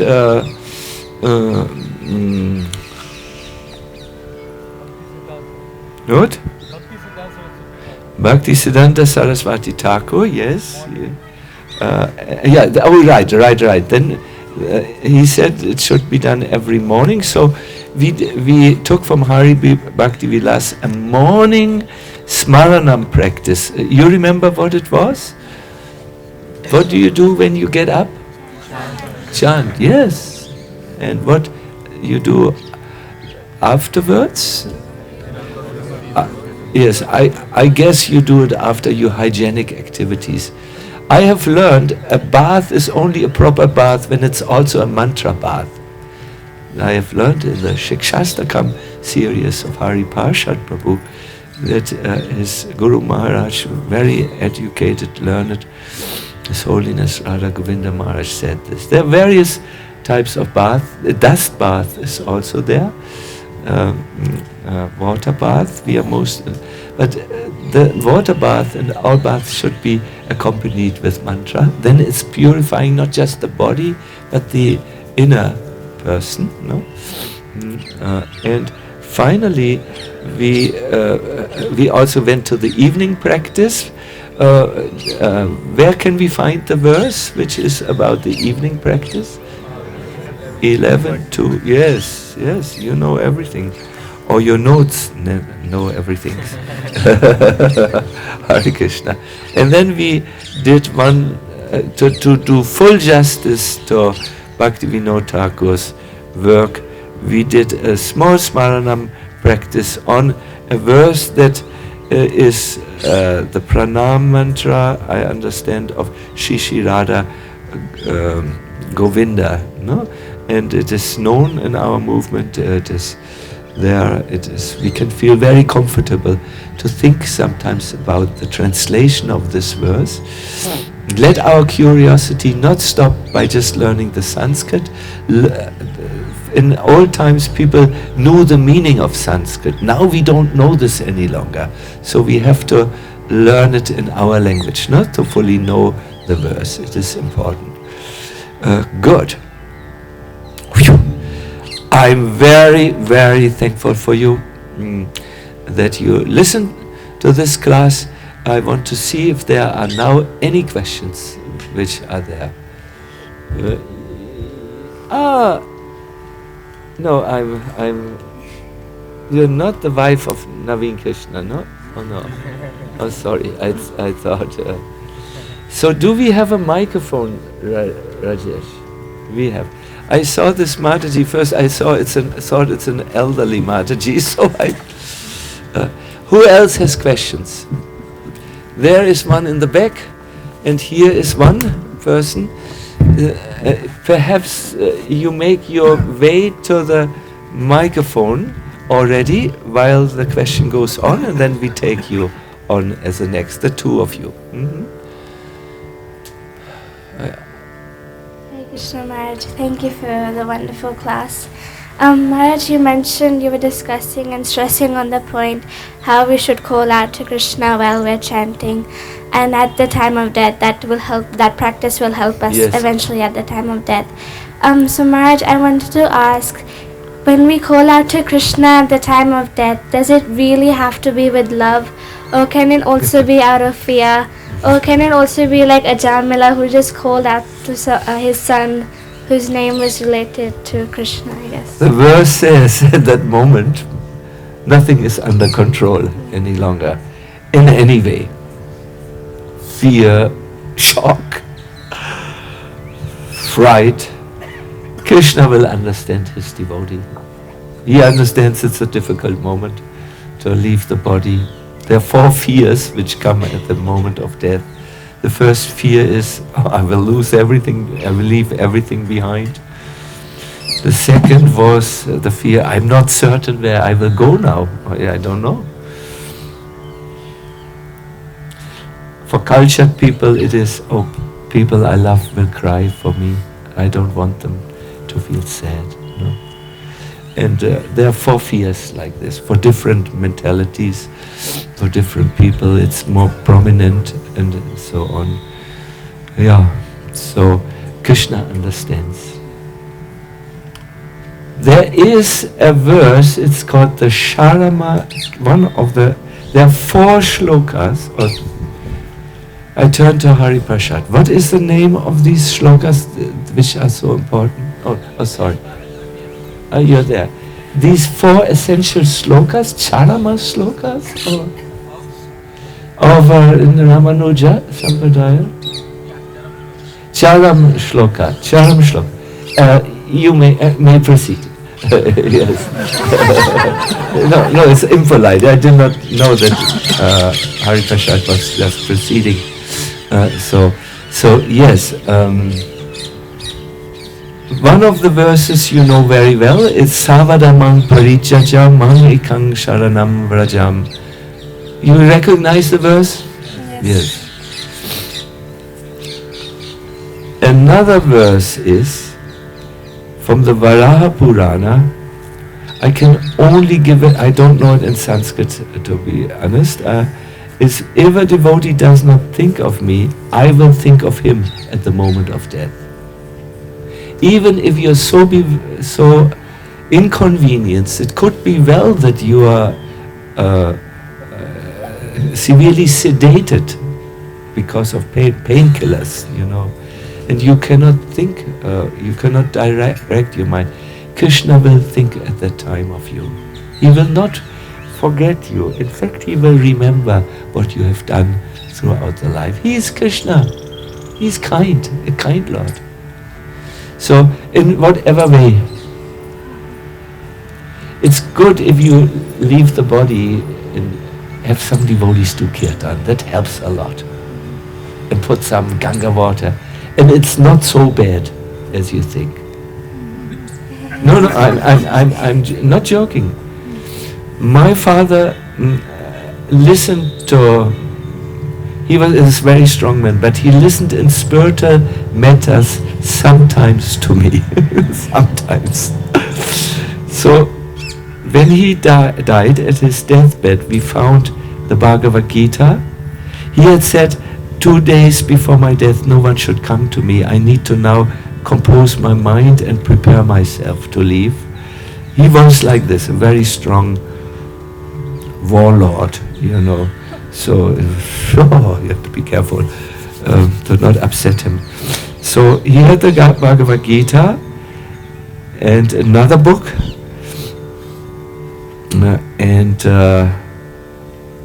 And he also painted for all of us a picture. He painted a smiley. Do you say these words? Smiley? With closed eyes. It's a dead smiley, And then he made a little, in German you say Sprechblase. How do you call this in English? Speech bubble. And he said, it's not as bad as you think to die. Not so difficult. I pray that Krishna was kind to him. Yeah. Everyone dies. Everyone can do it. You will also be able to do it nicely. No problem. It's only closing one door to one life, and at that time Krishna will come and transport you where he wishes you to go. No need to be afraid, but still, when it comes, we are afraid, of course. Next question. No. Two have been here. Our Prabhu. We have a list. Queue. In India, that's the I've never seen people standing in line. They stand in mass, and whoever is the strongest and struggles fastest will make the race. Yes. Hare Krishna, Maharaj, thank you so much for inspiring us to remember Krishna. May I humbly request you to kindly share the shloka references which you have been giving us in the last 3 sessions, because I missed few of them, so I don't want to miss the opportunity to miss even any single shloka or the references. So this is a very, very good question. I'm also like this. So I humbly request you to kindly, because these are diamonds for us, because we will not be able to find in the ocean of diamonds. My dear Prabhu, you have to do the work. Why do I have to do your work? What you do is there are recordings. Okay. You go to the recordings. Okay. You are interested, then you work for it, Okay. I'll do it as per your instruction. I'll follow it sincerely. I will ask you if you did it. Don't say something which you don't do. No, actually What's your name? My name is Mahavir Rupa Das. Good, I remember. Actually, at the beginning of the retreat, you had asked us that what is the agenda that we should follow. So one of my colleague devotees, we decided that we will revise the lectures before night, and we will share our realizations and learnings. Now I understand. So in some of the, this thing that I missed some shloka references, because I did not know that from which shastric reference these are shlokas. Because if it is Srimad Bhagavatam or Bhagavad Gita, I can do a quick search. But if it is others like Bhajana, Rahasya or something, I am not very much aware. The shlokas which you have heard today are quoted by Bhaktivinoda Thakur. And yes, Bhajana Rahasya is difficult perhaps to access. I will give you the I will give you the references just now, because I understand now you wish to hear in the or discuss in the evening. Yeah. So the Trinadapi sloka, you know, it appears in the Antya Lila of Chaitanya Charitamrita, and I quoted Krishnadas Goswami. It's 3:20:20. Means Antya Lila 20:20 and 22 to 24. Then I just I did not quote the verses. I just quoted Bhaktivinoda Thakur, the gifts of humility, what you get. But I request you to talk with your friend about this last gift. Eagerness comes when you practice humility for Krishna Bhajan, and that is verse 33 of the Mukunda Mala Stotra by King Kulashika. You will find it also in the computer world. Mukunda, new word, Mala, and then text 33. That's a very famous verse. Krishna Tvadiya Padapankaja Panjaranta. May I now remember you, Krishna. May I practice now, because at the time of my death, my throat will be choked up, and like our young devotee was saying, I may be so afraid, you know. So I need to practice now. That was there, and there's so many. And the Bhagavatam verse I think you remember for the evening practice. If you want to write it down again, 11:2:36. I think, yeah, there's so many. These are the important things to review. The others you have to find. What I do when I can't, when the reference was not given in a lecture, I hear online lectures. I just type in the first word, which and perhaps also the second, and usually it shows up. The search functions are now amazing. I must say, I write this down and give it to Gaur Krishna.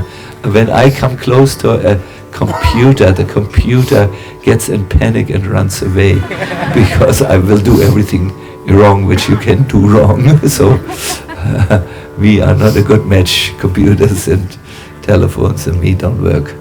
Hare Krishna. Hare Krishna, Maharaj. Thank you. Maharaj, that was your question. We will now go to the next, because we have to give everyone equal chance. No? Kindly, our devotee. But thank you, Mahavir. Very nice. Hare Krishna. Thank you, Maharaj.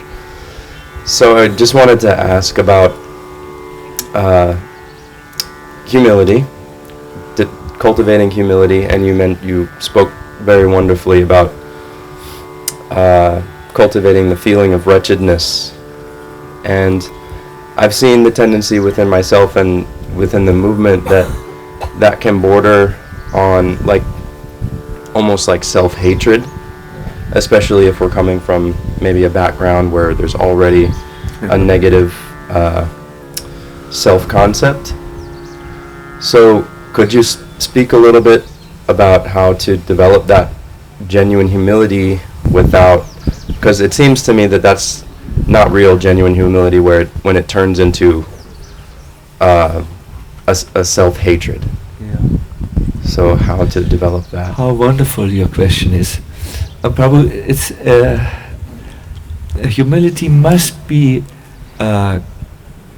cultivated in relationship to Krishna and service to Krishna.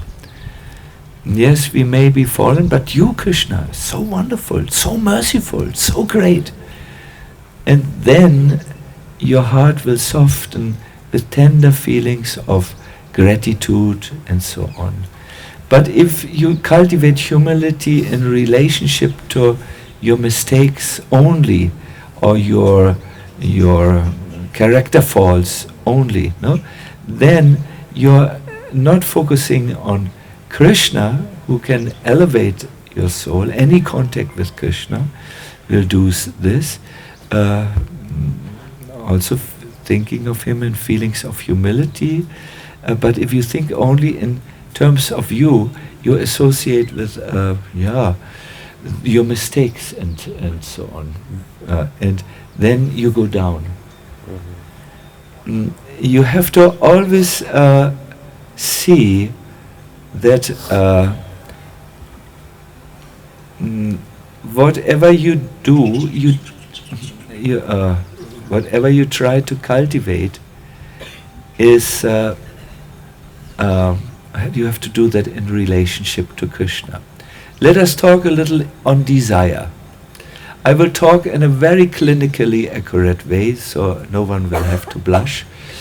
We are full of desires. Now, if you direct your desire to lower things, money, your own position, or towards a member of the opposite gender, your desire will turn into lust, no? By the association of thinking of these lower things. But if you turn your desire to Krishna, eventually it will become purified, and turn into prema. No? Imagine yourself standing on a ladder. Do I say the English word properly? Ladder.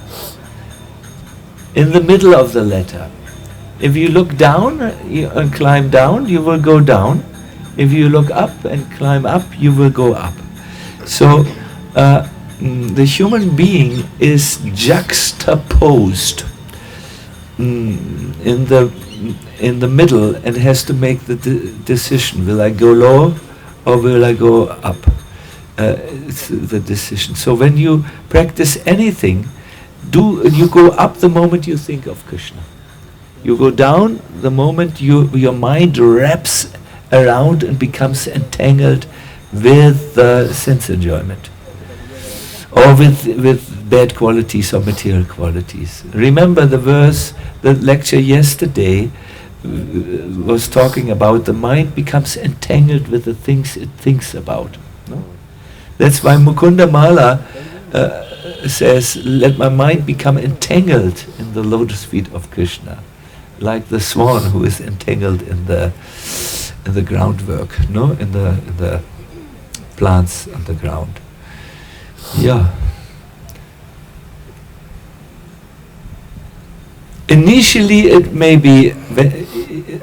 Rupa Goswami describes there are 3 causes of feeling wretched. I remember one. It is the awareness that you have done offenses.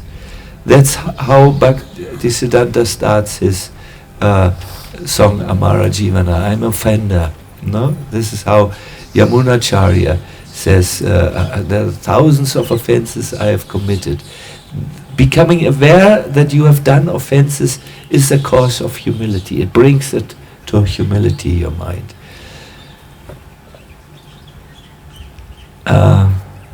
Aparada, so that's aparada.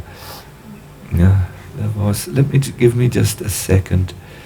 Chance and best is a Brahmi pill, Ayurvedic pill. Brahmi, take Brahmi, then you don't forget. Or pray for a mind like Aurangadasan, who can. I think we could sit him down. He could talk for a year about verses, and he wouldn't repeat himself. No.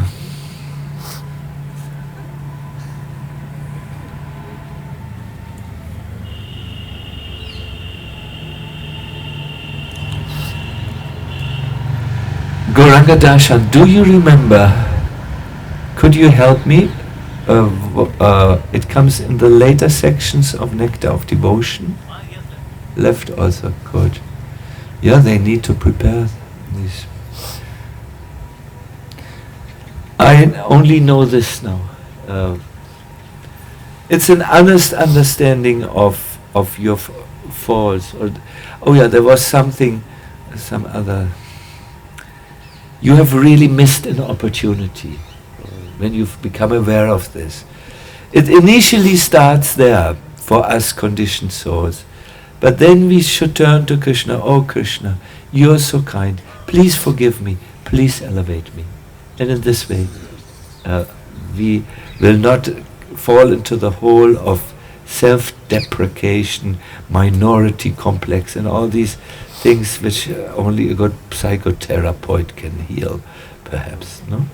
It happens in spiritual movements that people castigate themselves for their mistakes because they are now more sensitive and see more things as mistakes which they have not seen before.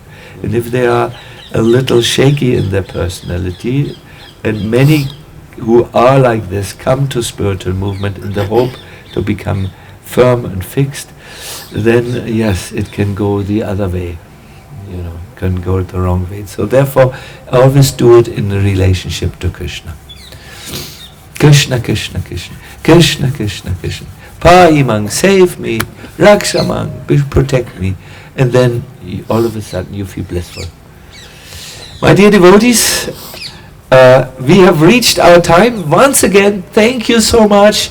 I hope it was relevant. I hope it was practical. If you should forget everything you have heard today, which 80% of you will do, try to remember one word. Remember. Remember Krishna. No? Simple.